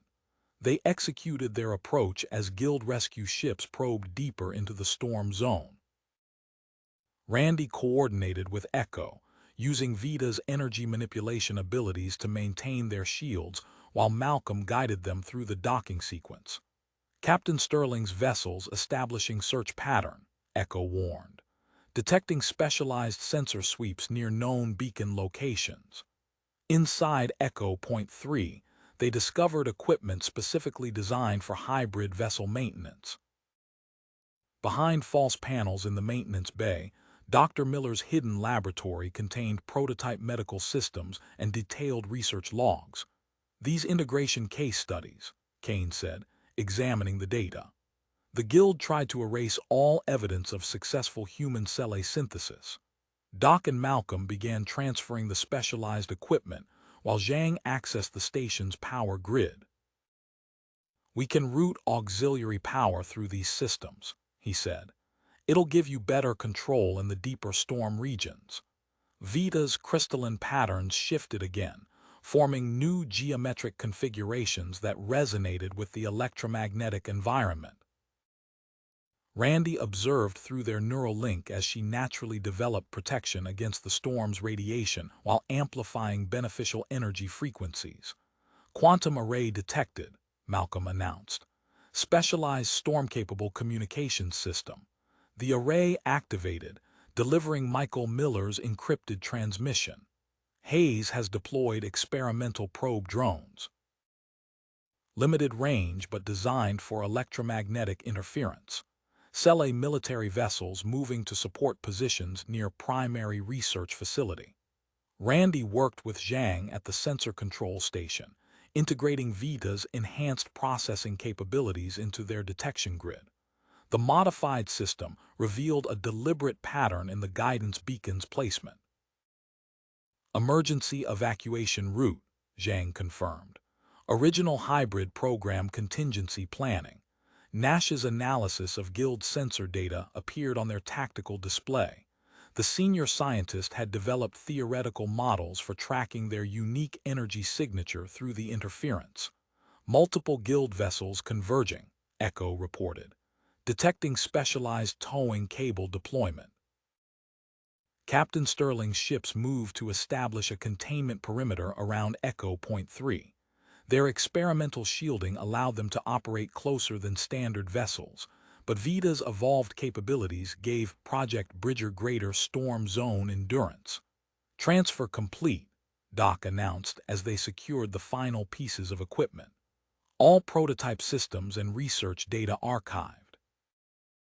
Outside the storm zone, Admiral Torak's blockade adjusted formation. New sensor platforms activated, designed to detect Vita's unique radiation signature if they emerged from the electromagnetic interference. Sterling's perimeter closing, Malcolm warned. 3 minutes until full containment coverage. Randy synchronized their power distribution with Vita's energy patterns as they prepared to depart Echo Point 3. Through their neural link, he felt her crystalline resonance adapting to create the precise shield harmonics needed for deeper storm zone navigation. Zhang transmitted final adjustments to their power core configuration. Follow the evacuation route's beacon chain. The electromagnetic density should prevent Guild vessels from maintaining pursuit formation. The team began their departure sequence as Captain Sterling's ships deployed additional towing cables. Their tactical display updated with Admiral Torak's sensor platform positions, creating a complex grid of detection zones they would need to navigate around. Randy initiated power redistribution protocols, matching their output fluctuations to the storm's electromagnetic waves. Through their neural link, he guided Vita's crystalline resonance to create interference patterns that masked their departure vector. Executing storm zone transit, Malcolm announced. Sterling's vessels holding position at safety threshold. Project Bridger slipped between concentrated bands of electromagnetic activity. Their modified shields absorbed and redirected the energy, each pulse strengthening the harmonic relationship between ship and infant. The Guild rescue ships fell behind, their experimental shielding insufficient for close pursuit. Emergency beacon detected, Echo reported. Research vessel designation, Stellar Horizon. Distress signals indicate critical system failures. Kane examined the sensor data. That's Dr. Morrison's ship. He was lead researcher on early human cell integration studies. Zhang's voice came through their comm system, adjusting docking protocols for electromagnetic compensation. Morrison's research could be vital to understanding Vita's accelerated development. They approached the damaged vessel, its hull bearing scorch marks from storm exposure. Randy coordinated with Echo to establish a stable link while Doc prepared their emergency systems. 3 Guild vessels moving to intercept, Malcolm warned, detecting modified tractor beam signatures. The rescue ships deployed their arrays, energy tendrils probing through the electromagnetic interference. Randy redirected power through Vita's crystalline network, creating localized disruption fields that scattered the targeting beams. Warning indicators flashed as the defensive measure strained their stabilization chambers. Kane monitored Vita's readings, adjusting power flow to prevent system overload. Dr. Morrison transmitted docking authorization codes. His voice carried decades of expertise, bringing critical biological samples, baseline data from successful integration cases. The specimen transfer proceeded under Malcolm's oversight while Morrison's team evacuated to Project Bridger. They salvaged essential equipment and research materials before setting demolition charges on Stellar Horizon's power core. Morrison connected his specialized medical systems to their hybrid interface. His weathered features showed recognition as he studied Vita's readings. Extraordinary neurocrystalline development. The guild leadership feared this level of natural synthesis. The stellar horizon's core detonation created a spreading wave of electromagnetic chaos. Guild sensor platforms lost coherence as Project Bridger accelerated through the temporary blind spot. New contact signatures, Echo announced. Nash's hybrid tracking drones entering effective range. The enhanced probes demonstrated unprecedented storm zone capability, their adaptive shields mimicking Project Bridger's energy patterns. Malcolm adjusted their course frequently, using the electromagnetic turbulence to break pursuit locks. Morrison worked with Kane at the medical station, integrating his monitoring equipment. The crystalline structures are forming neural pathways I've only theorized possible. Direct interface with your ship's hybrid systems. Randy felt the enhanced connection through their link. Vita's energy manipulation provided precise control over their shields, but each adjustment required careful balance to prevent feedback cascades. Quantum array detecting new data packet, Echo reported. Research outpost defense schematics. Electromagnetic pulse generators based on Cele technology. Zhang analyzed the specifications.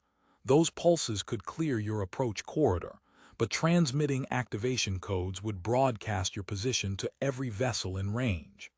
Admiral Torak's forces began systematic attacks on the guidance beacons. Each destruction reduced their navigation options, forcing them toward regions where Guild rescue ships maintained operational advantage. Sterling's vessels establishing search grid, Malcolm reported. Weber's tactical software calculating probable routes based on remaining beacons. Morrison examined Vita's latest neural scans. The integration rate exceeds all previous studies. We need to maintain stable power distribution to support her development. Through gaps in the electromagnetic storm, they glimpsed the research outpost's defensive platforms. Guild blockade ships held position around the facility perimeter, their sensor arrays sweeping for any sign of approach. Nash's probes adjusting search pattern, Echo warned. Hybrid tracking algorithms showing increased efficiency. Randy coordinated with Morrison to optimize their power flows as they plotted their final vector.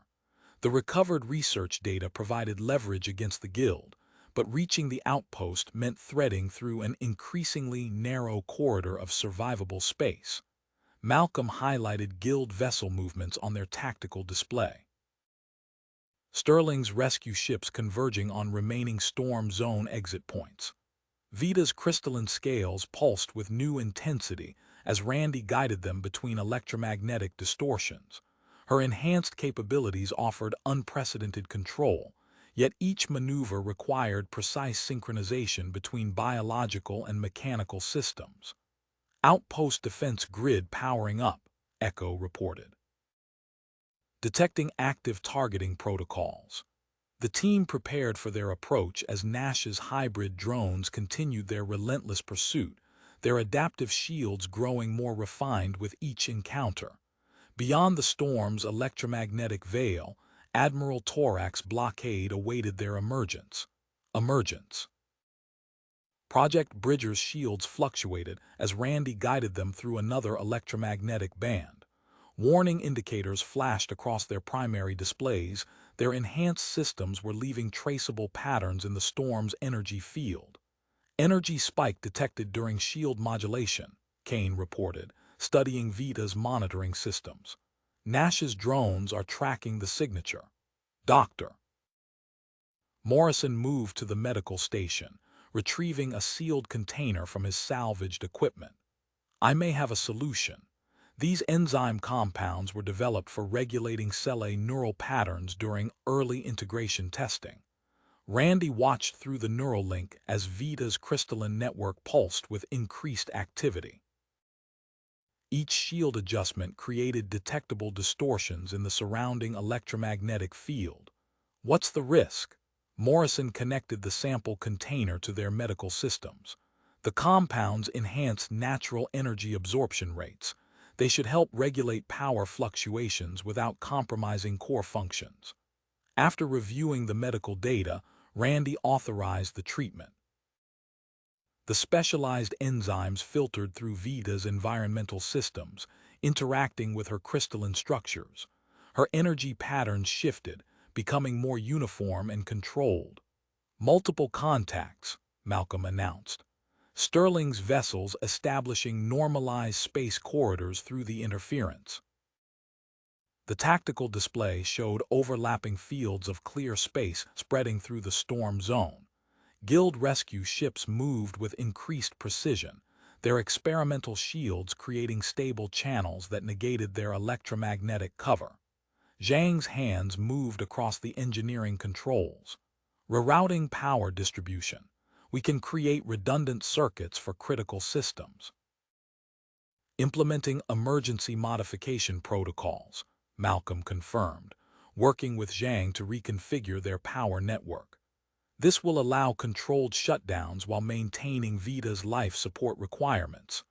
The infant's crystalline scales developed new geometric formations, each pattern more efficient at processing the surrounding energy. Randy felt the changes through their neural link as power consumption decreased across all systems. Echo's sensors detected a massive storm formation ahead. Structure identified within electromagnetic anomaly. Designation, Cache Point Omega. They navigated into the storm's eye, discovering an automated facility containing prototype hybrid vessel components. Doc examined the specialized shield generators while Zhang analyzed their power requirements. These harmonics generators were designed for the original evacuation system, Zhang said. They'll provide protection against conventional weapons while maintaining electromagnetic shields. Warning alerts sounded as new contacts appeared on their tactical display. Biological warfare deployment detected, Echo reported. Commander Hayes's vessels launching specialized missiles. Morrison accessed his research archives, implementing containment protocols. The Guild attempted similar biological attacks during early integration studies.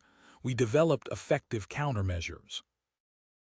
Randy coordinated with Malcolm, adjusting their course to follow a distinct electromagnetic signature. The quantum drive had identified this signal as marking their target facility's approach vector. Each course correction required precise power management through increasingly dense storm conditions. Bright flashes penetrated the electromagnetic interference as Admiral Torak's forces detonated quantum torpedoes. The explosions created temporary gaps in the storm field, allowing Guild vessels brief windows of clear operation. Weber's boarding pods detected, Malcolm warned. Hybrid shielding systems active. They're designed to attach despite electromagnetic interference. Zhang diverted additional power to their point defense grid, maintaining minimal signature while keeping critical systems online. The redundant circuits are holding. Through their neural link, Randy observed unprecedented changes in Vita's crystalline network. New geometric patterns emerged that matched the storm's natural energy flows. Her adaptation enhanced their navigation capabilities but required constant monitoring to prevent overload. Adjusting power distribution to compensate for crystalline evolution, Kane announced from the medical station. Morrison's enzyme treatment is stabilizing the integration process. The tactical display updated as Weber's boarding pods maneuvered through the electromagnetic interference. Randy coordinated with Echo to track their approach vectors while maintaining their modified stealth protocols. Guild vessels exploiting torpedo-created gaps, Malcolm reported, detecting coordinated movement patterns through normalized space sectors. Randy guided them deeper into the storm's electromagnetic currents. Vita's enhanced capabilities allowed them to navigate the intense disturbances, but each maneuver required precise balance between their hybrid systems. Additional biological missiles launching, Echo warned. detecting modified guidance systems designed for storm zone operation. A massive energy surge rippled through the storm zone as another volley of Guild quantum torpedoes detonated. Warning indicators flashed across Project Bridger's displays as electromagnetic readings spiked beyond sustainable levels. Debris field detected, Echo announced. Composition matches early hybrid vessel specifications. Randy guided them between twisted hull segments and scattered equipment pods. The wreckage provided natural cover from Guild sensors while disrupting the targeting systems of Weber's pursuing boarding pods.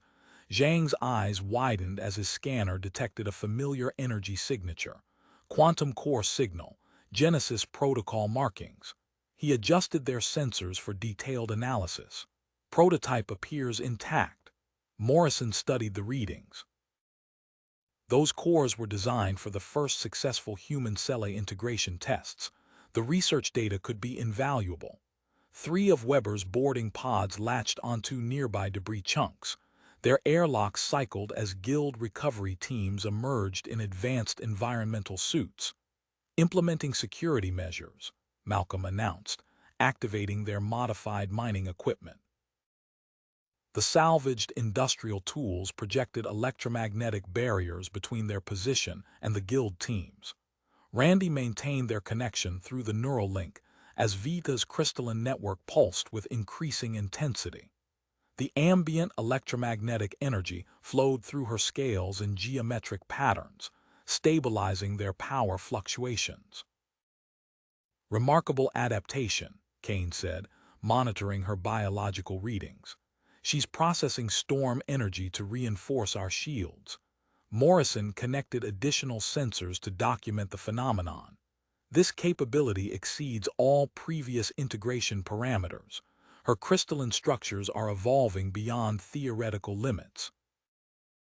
Zhang coordinated with Echo to extract key components from the prototype core. These power regulation circuits match our original design architecture. We can integrate them to mask our shield signatures. Nash's enhanced tracking drones probe the debris field, their pattern recognition systems seeking Project Bridger's energy emissions. The upgraded distribution network scattered their power readings across multiple locations, creating false targets throughout the wreckage. Guild vessels establishing synchronized shield harmonics, Malcolm reported. They're generating stable corridors through the interference. The tactical display showed Admiral Torak's forces advancing through these artificial channels, while Commander Hayes coordinated their movement patterns. Randy redirected excess power through their modified systems, projecting duplicate signatures to confuse Guild targeting arrays. The quantum drive processed data streams from both their enhanced sensors and the prototype core. Echo highlighted a specific electromagnetic frequency that resonated with Vita's evolved crystalline patterns. Detection protocols identify hidden approach vector, Echo announced. Frequency match with original evacuation route. Morrison examined the correlation. The first hybrid program anticipated this level of integration. They designed their emergency protocols around these capabilities. Warning alerts sounded as Guild recovery teams breached Cache Point Omega's outer security perimeter. Captain Sterling's captured drones moved to cut off their remaining navigation options. Zhang finalized power distribution calculations as they prepared for their approach run. Prototype components integrated, maintaining minimal signature output while preserving critical functions. The biowarfare missiles launched by Guild vessels carried a modified viral payload. Morrison accessed his research archives through the medical station, implementing crystalline structure protection protocols. These countermeasures were developed during early integration trials. Randy felt Vita's response through their neural connection as the enhanced power network activated. Her crystalline scales generated precise electromagnetic fields that deflected both Guild targeting systems and their biological weapons. Nash's drones adjusting search parameters, Malcolm warned. Their hybrid shielding allows sustained operation in these conditions. The tactical display tracked multiple guild vessels moving through their artificial corridors, while Weber's recovery teams secured strategic positions throughout the debris field. Randy coordinated with Echo to maintain their defensive screen as Zhang calibrated their upgraded distribution network. Storm intensity increasing, Echo reported. Detecting enhanced signal patterns through electromagnetic interference. Through the electromagnetic interference, Echo's sensors detected a massive installation embedded within the storm formation. Forward Station Delta identified. Guild Research Facility configuration.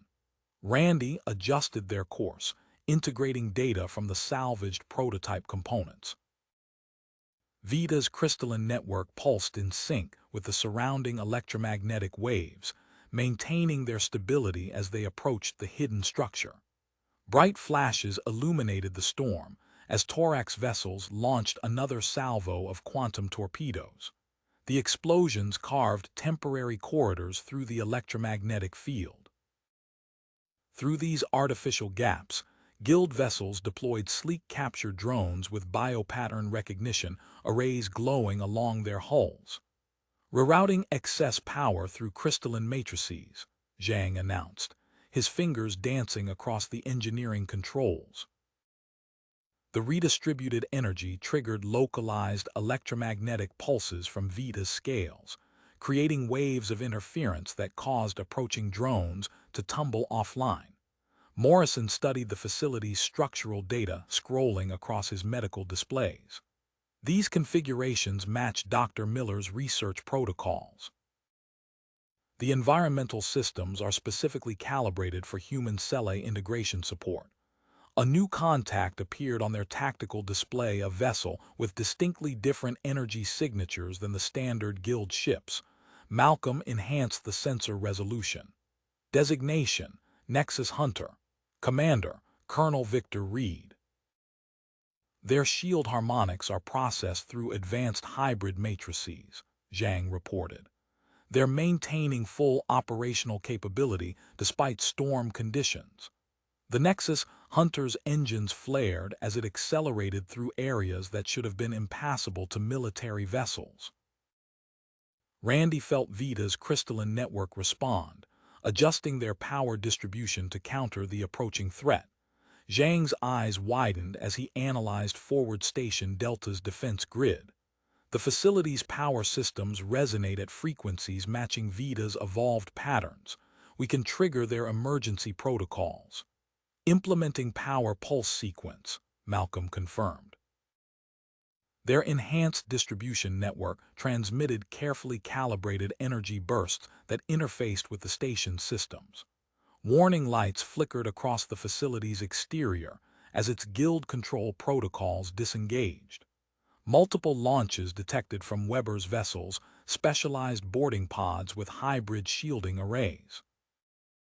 Randy coordinated with Zhang, using the salvaged quantum core components to project duplicate power signatures throughout the surrounding space.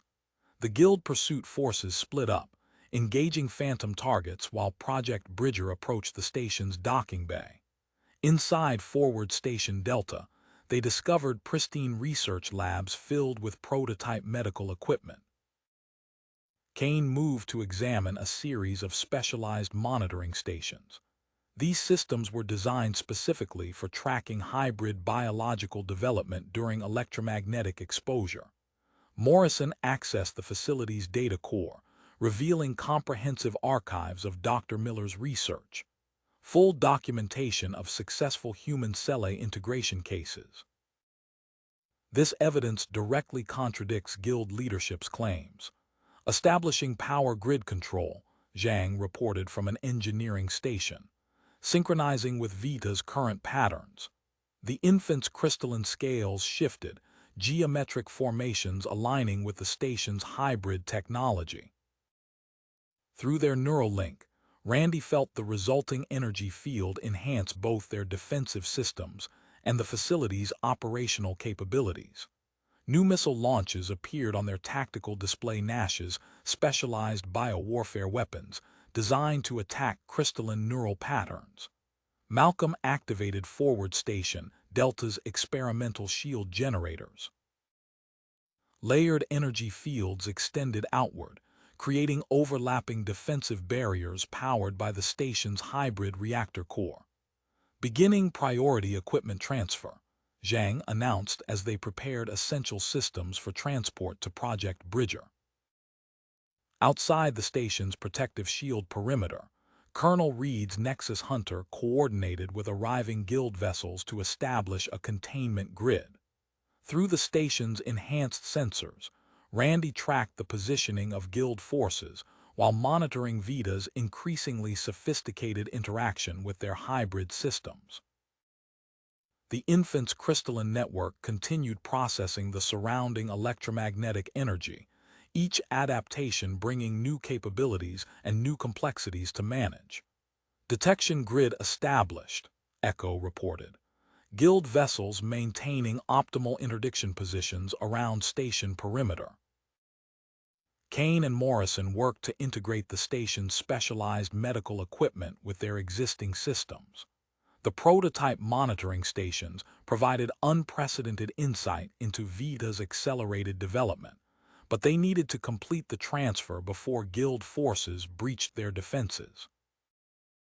The Nexus Hunter's engines pulsed as Colonel Reed adjusted his vessel's position, coordinating with Weber's recovery teams to cut off potential escape vectors.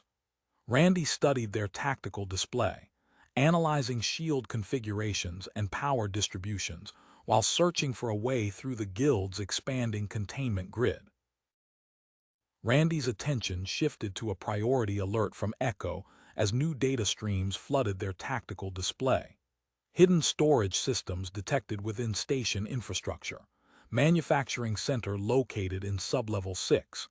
The facility's schematics revealed specialized production lines designed for hybrid vessel components. Zhang accessed the engineering readouts, his expression intensifying. These fabrication units could maintain our enhanced systems indefinitely. A sharp tremor ran through Forward Station Delta's hull as magnetic grapples latched onto the outer plating. Colonel Reed's breaching pods punctured the electromagnetic interference, their shield harmonics perfectly matched to Project Bridger's frequency patterns. Implementing emergency power protocols, Malcolm announced, his fingers dancing across the defense grid controls. Energy surged through the station's modified distribution network, feeding directly into Vita's crystalline scales. The infant's biological matrix processed the power influx, transforming it into cascading waves of interference. The first wave of breaching pods tumbled away from the hull, their systems overloaded by the precisely tuned electromagnetic pulses. Morrison's medical station illuminated with encrypted data as he accessed the facility's secured archives, confirming successful human cell integration cases. These occurred naturally, before guild involvement. He transmitted key files to their secured storage. Complete biological monitoring data validates Vita's development patterns. The cargo transfer systems activated as Zhang coordinated with Echo to begin moving essential manufacturing equipment. Prototype fabrication units slid along automated tracks toward Project Bridger's waiting cargo holds. Guild reinforcements detected, Echo reported. 3 pursuit vessels entering optimal weapons range. Commander Hayes directing their approach vectors. Randy felt Vita's crystalline network pulse through their neural link as Kane integrated Forward Station Delta's advanced medical systems. The upgraded stabilization chambers enhanced their regulation of the infant's rapidly evolving capabilities while reducing power consumption. Hybrid hunter-killer drones launching from Nash's position, Malcolm warned. The specialized units cut through standard electromagnetic interference, their guidance systems powered by reverse-engineered technology. Vita's scales shifted in geometric patterns, generating targeted electromagnetic pulses that sent the approaching drone spinning offline. The infant's defensive response preserved their own operational systems while neutralizing the immediate threat. The tactical display, updated as Admiral Torak's forces deployed modified quantum torpedoes. The detonations carved stable pathways through the electromagnetic storm, allowing Guild military vessels to advance with full defensive capabilities.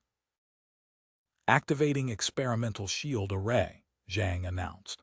The station's prototype generators created overlapping fields of distorted space, preventing Guild targeting systems from establishing weapon locks. Echo's navigation processors integrated new data from Forward Station Delta's computers. Automated resupply network detected, multiple stations concealed within storm formations. Zhang's engineering station highlighted a critical discovery in the facility's power core: prototype quantum stabilization technology. This could revolutionize our electromagnetic exposure tolerance. The Nexus Hunter's primary weapons powered up as Colonel Reed initiated his assault. Specialized EMP bursts impacted their outer barriers, but Vita's evolved crystalline network absorbed and redirected the electromagnetic attack. Their nearby systems remained protected by her defensive field. Beginning core extraction sequence, Zhang reported, coordinating with Echo to monitor the storm's electromagnetic fluctuations. Initiating transfer during next interference peak to mask power signatures. Randy guided their systems through the precision timing requirements, while Morrison maintained Vita's biological stability. The infant's crystalline matrix continued processing the surrounding electromagnetic energy, each adaptation bringing new protective capabilities online. Through their tactical display, Guild vessels moved into updated containment positions as Commander Hayes coordinated with the Nexus Hunter. The team's window for completing their equipment transfer narrowed with each passing moment, as enemy forces established overlapping fields of fire around Forward Station Delta's perimeter. Storm variance in 30 seconds, Echo announced, tracking electromagnetic field intensity. Optimal conditions for core extraction approaching. Extraction window confirmed, Echo announced as the electromagnetic storm reached peak intensity. Zhang activated the core transfer sequence, specialized equipment sliding along automated tracks into Project Bridger's cargo holds. The quantum stabilization technology integrated smoothly with their enhanced distribution network.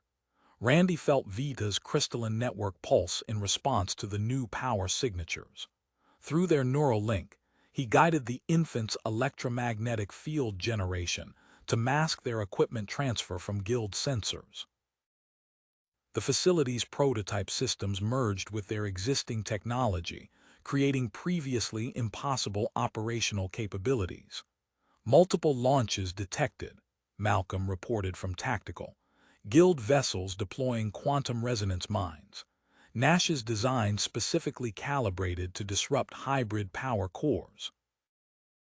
Zhang's fingers flew across engineering controls, adjusting their shield harmonics to match the frequency patterns emanating from Vita's scales. Implementing detection protocols. We can track mine positions by analyzing their interference patterns.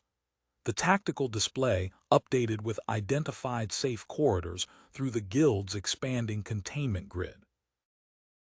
A new contact emerged from the electromagnetic interference, the Advanced Warship Stellar Mandate, its experimental tracking arrays piercing the storm's natural camouflage. Fleet Captain Drake coordinating intercept vectors, Echo reported. Specialized drone formations launching from forward missile tubes. Morrison monitored Vita's biological responses as they integrated Forward Station Delta's enhanced medical systems. Stabilization efficiency increased by 40%. Better regulation of crystal growth patterns during power fluctuations. The infant's scales shifted, forming new geometric configurations that channeled electromagnetic energy with unprecedented precision.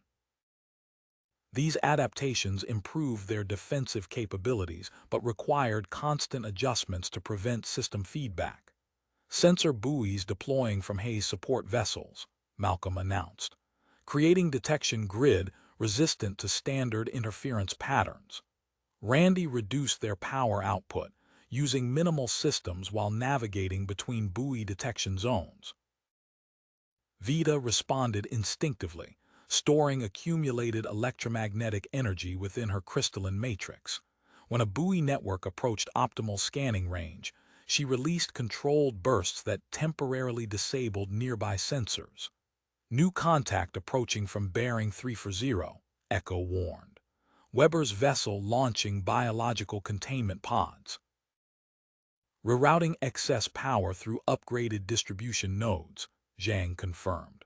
The resulting electromagnetic distortion field sent the specialized boarding pods tumbling off course, their guidance systems unable to compensate. Kane studied data streaming from their enhanced medical monitors. Vita's neural patterns are stabilizing. The new equipment provides unprecedented control over integration processes. A previously masked energy signature appeared on their long-range sensors. Beta Station 9 detected, Echo reported. Facility power core matches forward station Delta's configuration. Additional manufacturing capabilities confirmed. Guild blockade establishing defensive positions, Malcolm added. Multiple vessel formations coordinating with Drake's intercept strategy.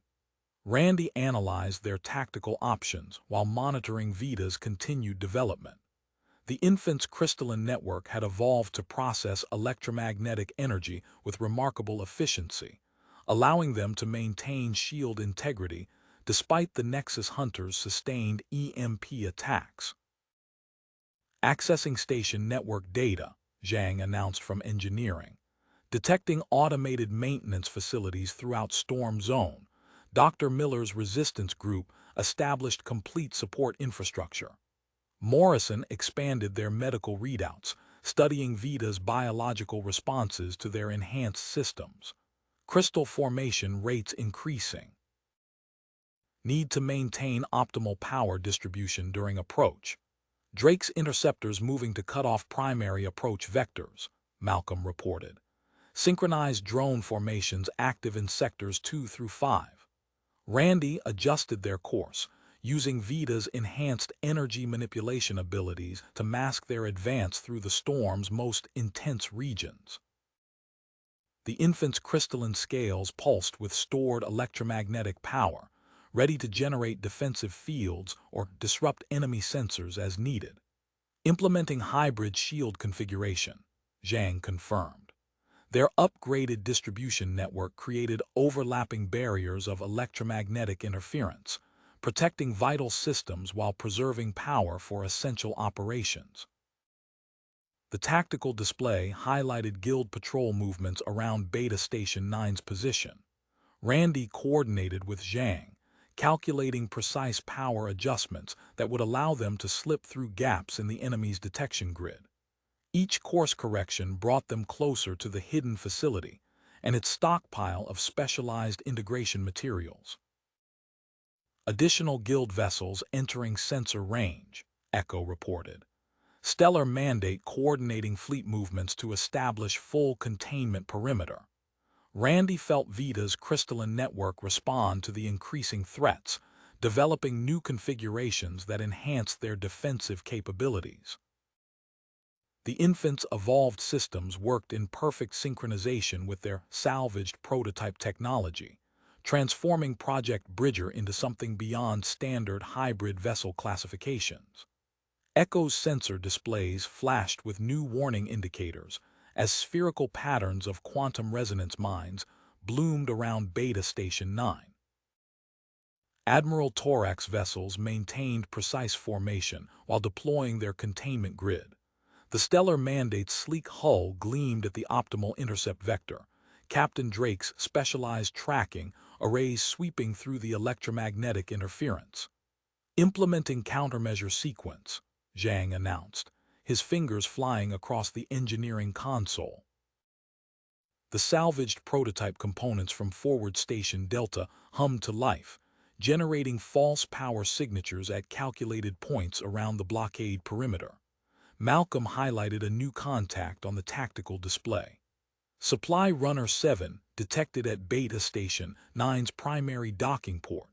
Vessel commander identified as Lieutenant Sarah Miller. Accessing cargo manifest, Morrison added, studying the encrypted data stream. Specialized medical supplies, designed for advanced human cell integration support.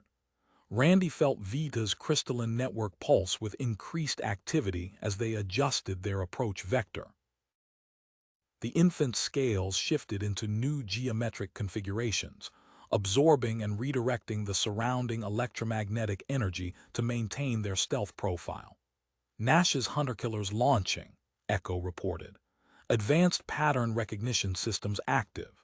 Zhang diverted power through their upgraded medical systems, routing excess energy to stabilization chambers. Modulating Vita's emissions to mask biological signatures. The tactical display updated as specialized boarding pods launched from Weber's position. The hybrid shielded units accelerated toward Beta Station 9's external airlocks, carrying Guild recovery teams. Implementing security protocols, Morrison announced, activating the modified components from Forward Station Delta. Defensive energy fields materialized around critical access points, their frequencies precisely tuned to repel Weber's boarding technology. Project Bridger's systems synchronized smoothly with Beta Station 9's docking controls. The station's advanced maintenance equipment integrated with their power distribution network, as automated loading systems transferred specialized medical technology into their cargo holds. Guild command frequencies accessed, Malcolm reported. Lieutenant Miller providing real-time pursuit vessel data. The deck vibrated as experimental quantum disruptor weapons powered up aboard the Nexus Hunter. Colonel Reed's vessel moved into firing position, energy readings spiking as targeting systems locked onto their position. Station defense grid online, Zhang confirmed. Automated turrets activated around the facility's perimeter, generating electromagnetic interference patterns that matched Vita's natural emissions. The quantum drive processed incoming security data, displaying emergency evacuation protocols designed specifically for hybrid vessels. Modified quantum torpedoes streaked through the electromagnetic storm as Admiral Torak's forces launched their coordinated assault. Gaps appeared in the natural interference coverage, while Guild reinforcements targeted the station's external power regulation systems. Integration process at 70%, Morrison announced, monitoring Vita's accelerating transition. The infant's crystalline network pulsed with unprecedented energy signatures as Beta Station 9's specialized medical equipment enhanced their stabilization capabilities. Randy adjusted their power distribution as Guild vessels pressed their attack. Vita's evolved defensive systems worked in perfect harmony with their upgraded technology, maintaining shield integrity, while specialized manufacturing equipment slid into their cargo holds. Multiple hull breaches detected in outer station sections, Echo warned. Guild recovery teams advancing through compromised airlocks. Zhang's engineering station displayed critical power fluctuations as they balanced defensive requirements against Vita's environmental needs. The infant's crystalline scales shifted into increasingly complex patterns, each configuration providing new options for energy manipulation and sensor disruption. Nexus Hunter moving to secondary firing position, Malcolm reported. Quantum disruptor charging for sustained barrage. The tactical display highlighted safe extraction vectors through the Guild's containment grid as they completed their resupply operation. Lieutenant Miller's encrypted data feed provided constant updates on pursuit vessel movements, allowing them to adjust their defensive strategies against the coordinated assault. Vita's enhanced capabilities processed the surrounding electromagnetic energy with unprecedented efficiency. The infant's evolved systems integrated smoothly with Beta Station 9's specialized medical technology, creating adaptive defensive fields that rippled through the surrounding space. Guild reinforcements breaching primary security barriers, Echo announced. Station power grid showing critical instability. Randy guided their systems through the final integration sequence while monitoring the approaching Guild forces. Each moment brought new challenges as they balanced power requirements against defensive needs, knowing their window for departure narrowed with each passing second. Multiple explosions rocked Beta Station 9's outer hull as Guild quantum torpedoes breached the defense perimeter. Warning indicators flashed across the tactical display, highlighting critical damage to the station's structural integrity systems. Primary shield generators failing, Echo announced. Multiple Guild boarding craft detected on approach vectors. Zhang's fingers flew across his engineering console, integrating newly discovered prototype shield harmonics generators from the station's secure storage. Routing power through experimental defensive arrays, synchronizing frequencies with Vita's crystal formations. The infant scales pulsed in response, geometric patterns shifting to match the shield harmonics. Energy flowed through their enhanced distribution network, creating layered barriers of electromagnetic interference that deflected incoming fire. Stellar Mandate launching specialized boarding units, Malcolm reported. Hybrid shield penetration systems detected. Randy adjusted their power output as Captain Drake's vessels pressed their attack. Vita channeled excess electromagnetic energy through her crystalline matrix, releasing precise pulses that sent the approaching boarding craft tumbling off course. Transfer of medical supplies at 80%, Morrison announced, monitoring their cargo operations. Lieutenant Miller providing access to critical manufacturing equipment. The deck vibrated as Colonel Reed's Nexus Hunter maintained sustained fire on the station's external defenses. Automated turrets returned fire, their targeting systems synchronized with Vita's natural electromagnetic emissions. New contact signatures, Echo warned. Senior scientist Nash deploying modified probe drones. Quantum resonance fields forming around station perimeter. Zhang diverted power through their upgraded systems, implementing countermeasures, routing excess energy through Vita's crystal network to maintain critical operations. Lieutenant Miller's encrypted tactical data highlighted vulnerabilities in Nash's containment strategy. Randy calculated precise vectors through the forming quantum fields, knotting automated maintenance outposts hidden within nearby electromagnetic storm formations. Secondary power systems primed for controlled overload, Zhang confirmed. Electromagnetic interference patterns will mask our initial departure vector. Morrison and Kane worked in tandem at the medical station, transferring essential stabilization equipment to their enhanced life support chambers. Vita's biological responses indicated unprecedented integration with their upgraded systems, her crystalline network processing power fluctuations with increasing efficiency. Commander Hayes coordinating hunter-killer drone deployment, Malcolm reported. Advanced pattern recognition software active. The experimental shield harmonics generators created overlapping defensive fields, protecting their sensitive equipment from the improved drone sensors. Energy cascaded through Vita's evolved crystal formations, maintaining stable operational parameters despite the challenging conditions. Weber's vessel launching tractor beam arrays, Echo announced. Specialized targeting systems compensating for electromagnetic interference. Randy channeled power through their distribution network. Vita's scales shifted into complex geometric configurations, generating localized distortions that disrupted Weber's targeting locks. The sensitive medical equipment registered minimal feedback despite their enhanced defensive operations. Station structural integrity compromised in sections 4 through 7, Malcolm warned. Guild forces advancing through breached compartments. Lieutenant Miller's voice came through their encrypted communications channel, transferring classified navigation data.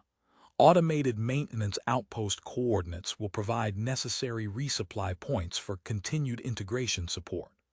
The quantum drive processed the security archive data, calculating optimal approach vectors through the storm zone. Randy initiated their departure sequence as Beta Station 9's secondary power systems began their controlled overload cycle. Multiple guild vessels adjusting pursuit vectors, Echo reported. Admiral Torak coordinating containment positions. Vita's crystalline network pulsed with stored electromagnetic energy as they accelerated away from the failing station. Their enhanced systems maintained precise power distribution, balancing defensive requirements against the infant's increasingly sophisticated biological processes. Detecting automated outpost signals, Zhang confirmed. First maintenance facility remains active despite guild containment efforts. Randy guided them through gaps in the guild's sensor coverage, relying on the prototype shield harmonics to preserve their stealth profile. Each moment brought them closer to the hidden network of support facilities, though reaching their ultimate destination would require navigating through escalating security measures. Their tactical display highlighted new guild vessel formations as Admiral Torak adjusted his containment strategy. The Stellar Mandate's specialized tracking arrays swept through the electromagnetic interference, searching for traces of their hybrid power signature. A series of encoded signals pulsed through their tactical display as automated maintenance outposts activated in sequence, creating a navigable path through the storm's highest intensity zones. Randy adjusted their heading toward the nearest facility's beacon. Maintenance Hub Epsilon responding to approach signals, Morrison announced.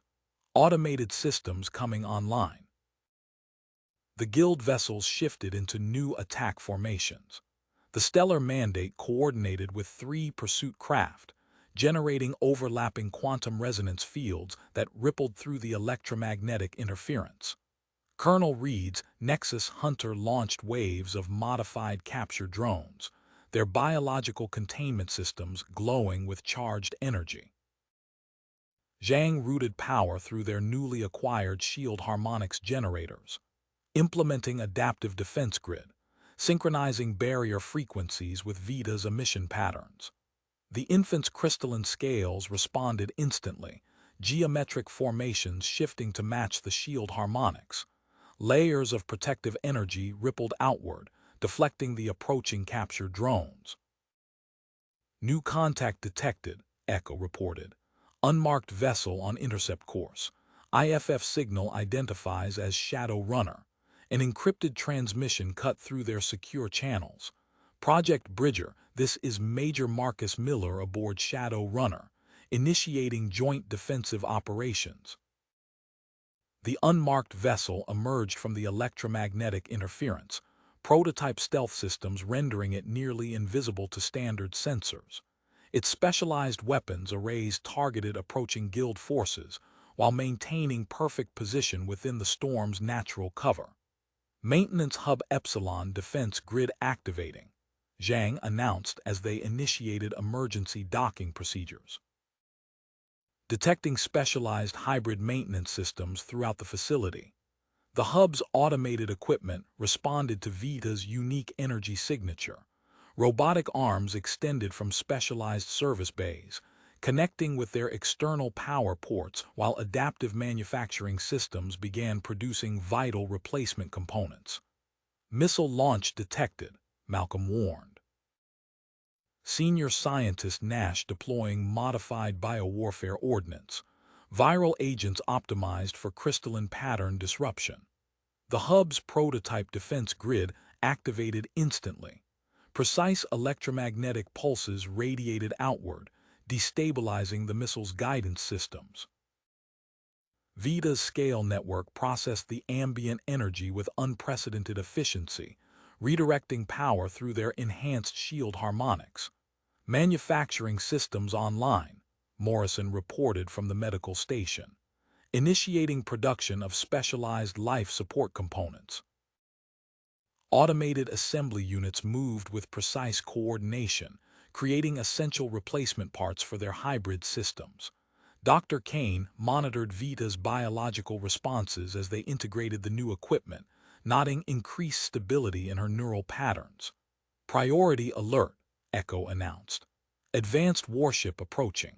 Quantum Vanguard under Commander Harper's command. The tactical display highlighted the vessel's experimental weapons systems, focused energy projectors designed specifically to penetrate hybrid shielding technology. Harper's targeting systems locked onto their position as the Quantum Vanguard moved into optimal firing range. Accessing Defense Platform Network, Malcolm reported, processing Major Miller's tactical data. Detection Grid reveals automated countermeasure systems throughout Storm Zone. Randy activated their command protocols, sending coded signals to hidden defense platforms. Ancient weapons systems powered up throughout the electromagnetic storm, creating layers of protective coverage around their position. Guild cargo vessels deploying quantum resonance mines, Echo warned. Commander Hayes implementing spherical containment pattern. Zhang's fingers flew across his engineering console, calculating precise vectors through the expanding minefield.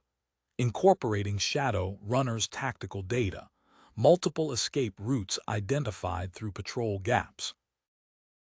The deck vibrated as the Quantum Vanguard opened fire, experimental energy pulses impacting Maintenance Hub Epsilon's external systems. Specialized boarding craft launched from the vessel's hangars, their hybrid shield penetration technology creating localized disruptions in their defensive barriers. Manufacturing sequence at 80%, Morrison announced. Vital system upgrades ready for integration. Vita's crystalline network pulsed with stored energy as they prepared for departure. The infant's evolved capabilities processed power fluctuations with increasing sophistication, maintaining perfect synchronization with their enhanced shield harmonics. Major Miller's voice came through their tactical channel. Guild reinforcements approaching through artificial storm breaks, implementing joint evasion protocols. Randy adjusted their power distribution as multiple threats converged on their position. The automated maintenance hub systems continued vital upgrade sequences, while Harper's forces pressed their attack, forcing them to balance operational requirements against immediate defensive needs. Needs. Alert, Echo announced. Quantum resonance charges detected. Admiral Torax vessels initiating storm collapse sequence. The tactical display highlighted multiple detonation points as Guild forces deployed specialized warheads. Each explosion created an expanding sphere of normalized space, the electromagnetic interference dissipating in precise patterns. Storm stability compromised, Zhang reported, adjusting power flows through their enhanced distribution network. Detecting formation of clear scanning corridors. Major Miller's encrypted channel activated. Project Bridger, Priority Intelligence Update. Guild Strike Force located primary research facility. Harper's Quantum Vanguard equipped with advanced breaching systems. Randy initiated emergency departure procedures as automated maintenance systems completed final connections. The hub's manufacturing units accelerated output, producing essential stabilization components under Zhang's supervision. Biowarfare platforms launching, Malcolm warned. New viral agent variants detected. Human and cell targeting profiles identified. Morrison activated specialized containment protocols at the medical station, implementing countermeasure dispersal. Dr. Kane, monitoring Vita's response patterns. The infant's crystalline scales shifted into complex geometric formations. Waves of electromagnetic energy pulsed outward from her evolved network, creating protective fields that broke down approaching viral agents at the molecular level. Nash deploying automated intercept drones, Echo reported. Advanced tracking systems compensating for interference patterns. Zhang diverted power through their upgraded distribution grid, generating false signatures. Multiple emission sources active. The tactical display tracked guild pursuit units dividing their forces, spreading out to investigate each power signature.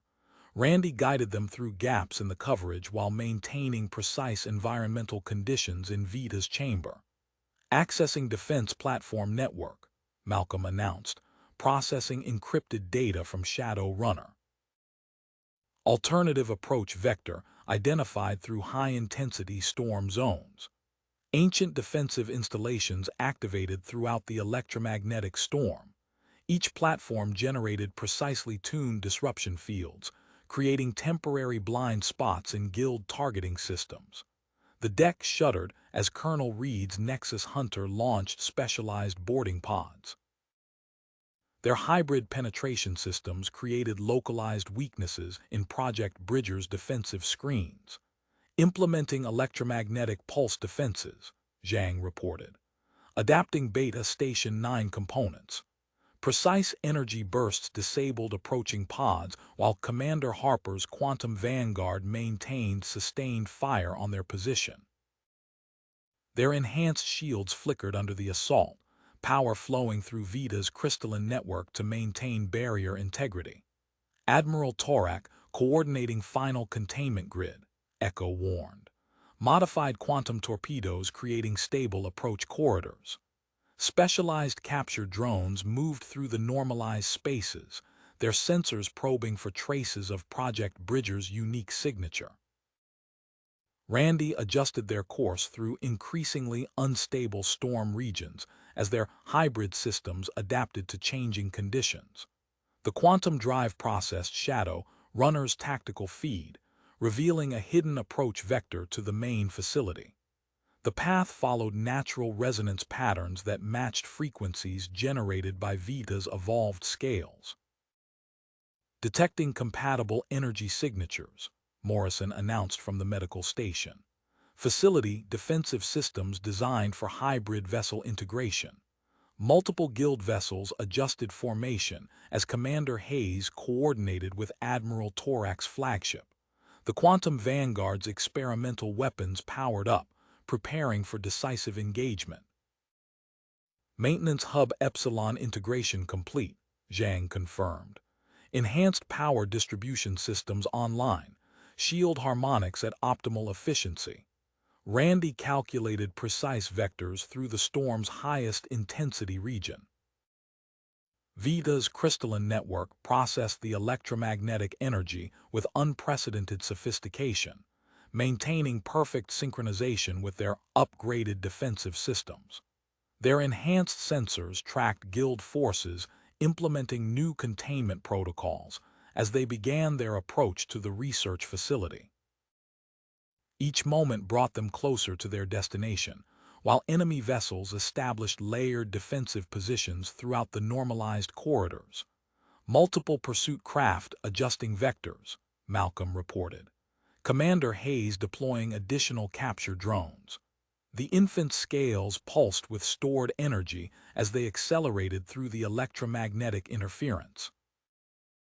Their enhanced systems balanced power requirements against escalating guild countermeasures, pushing the limits of their newly integrated components. Executing Emergency Protocol 7, Randy announced, fingers dancing across the command interface. Zhang, route all available power through the new distribution grid. Zhang's hands flew across his engineering station. Transferring power to crystalline network, capacitors at maximum charge. Energy coursed through their enhanced systems as they accelerated toward the research outpost. Guild vessels tightened their containment pattern, quantum torpedoes launching in precise sequences designed to box them in. Shadow Runner engaging pursuit craft, Echo reported. Major Miller creating temporary breach in Sector 4. The unmarked vessel's weapons blazed, specialized targeting systems finding weak points in Guild shield configurations. Multiple pursuit craft broke formation, their defensive screens fluctuating under the precise attacks. Randy nodded to Zhang. "Initiate power surge on my mark." He watched the tactical display, waiting for the perfect moment as Guild forces adjusted their positions. Now, Zhang activated their enhanced distribution network. Power flooded through Vita's crystalline scales, the infant's evolved capabilities channeling the massive energy surge. A visible wave of electromagnetic force exploded outward, cascading through nearby space. "Guild vessel systems failing," Malcolm announced, detecting multiple power grid failures across their fleet. The tactical display showed Guild ships drifting as their systems reset. Commander Hayes' capture vessels spun out of formation, their specialized targeting systems temporarily offline. "Research outpost defense grid activating," Morrison called from the medical station. Detecting automated recognition protocols. Powerful electromagnetic fields radiated from the outpost's external arrays.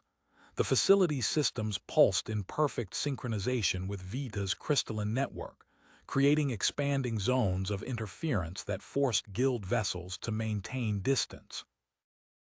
The Quantum Vanguard pressed forward, experimental shields straining against the electromagnetic barrier. Sparks erupted across their hull as modified components overloaded under the intense energy fields. "Multiple biowarfare platforms launching," Echo warned, detecting specialized boarding craft from Admiral Torak's fleet. "Accessing outpost medical systems," Morrison reported, coordinating with Dr. Kane. "Specialized environmental chambers coming online." Automated doors opened as they approached the facility's primary medical bay. The chamber's internal environment shifted, precise atmospheric controls creating optimal conditions for Vita's unique biological requirements. "Receiving encrypted transmission from Shadow Runner," Malcolm announced. "Major Miller broadcasting research data to Federation channels." The tactical display highlighted multiple Guild vessels powering down weapons as the transmission spread through command networks. Commander Hayes' ship maintained attack position, weapons still locked on their location. "Incoming boarding pods," Zhang reported.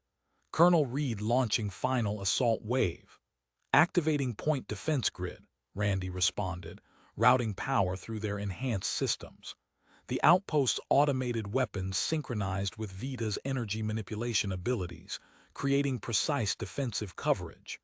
Multiple explosions lit up nearby space as boarding pods impacted the enhanced barrier. The remaining pods broke apart, their specialized penetration systems unable to breach the synchronized defenses. "New contacts detected," Echo announced. "Sele vessels approaching through stabilized storm corridors. Federation peacekeeping forces confirmed." The Guild fleet began systematic power-down procedures as Sele High Council representatives arrived. Commander Hayes' vessel held position briefly before finally deactivating weapons, adhering to command protocols. "Initiating final integration sequence," Morrison reported from the medical bay. The outpost's automated systems adapted to Vita's unique signature, specialized equipment calibrating to support her continued development. Randy monitored the process while completing formal documentation with council witnesses.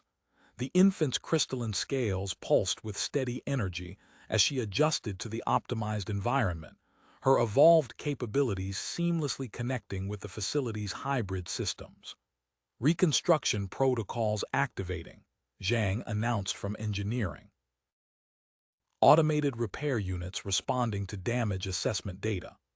The outpost's manufacturing systems began producing replacement components, incorporating their enhanced technological specifications. Major Miller's Shadow Runner maintained position nearby, establishing secure supply routes through the electromagnetic storm. Randy watched Vita floating peacefully in her specialized chamber, her crystalline network perfectly synchronized with their surroundings. The facility's systems hummed with steady power as automated defenses tracked lingering guild vessels, maintaining protective coverage while repair operations continued. Detecting additional supply vessels through cleared storm corridors, Malcolm reported.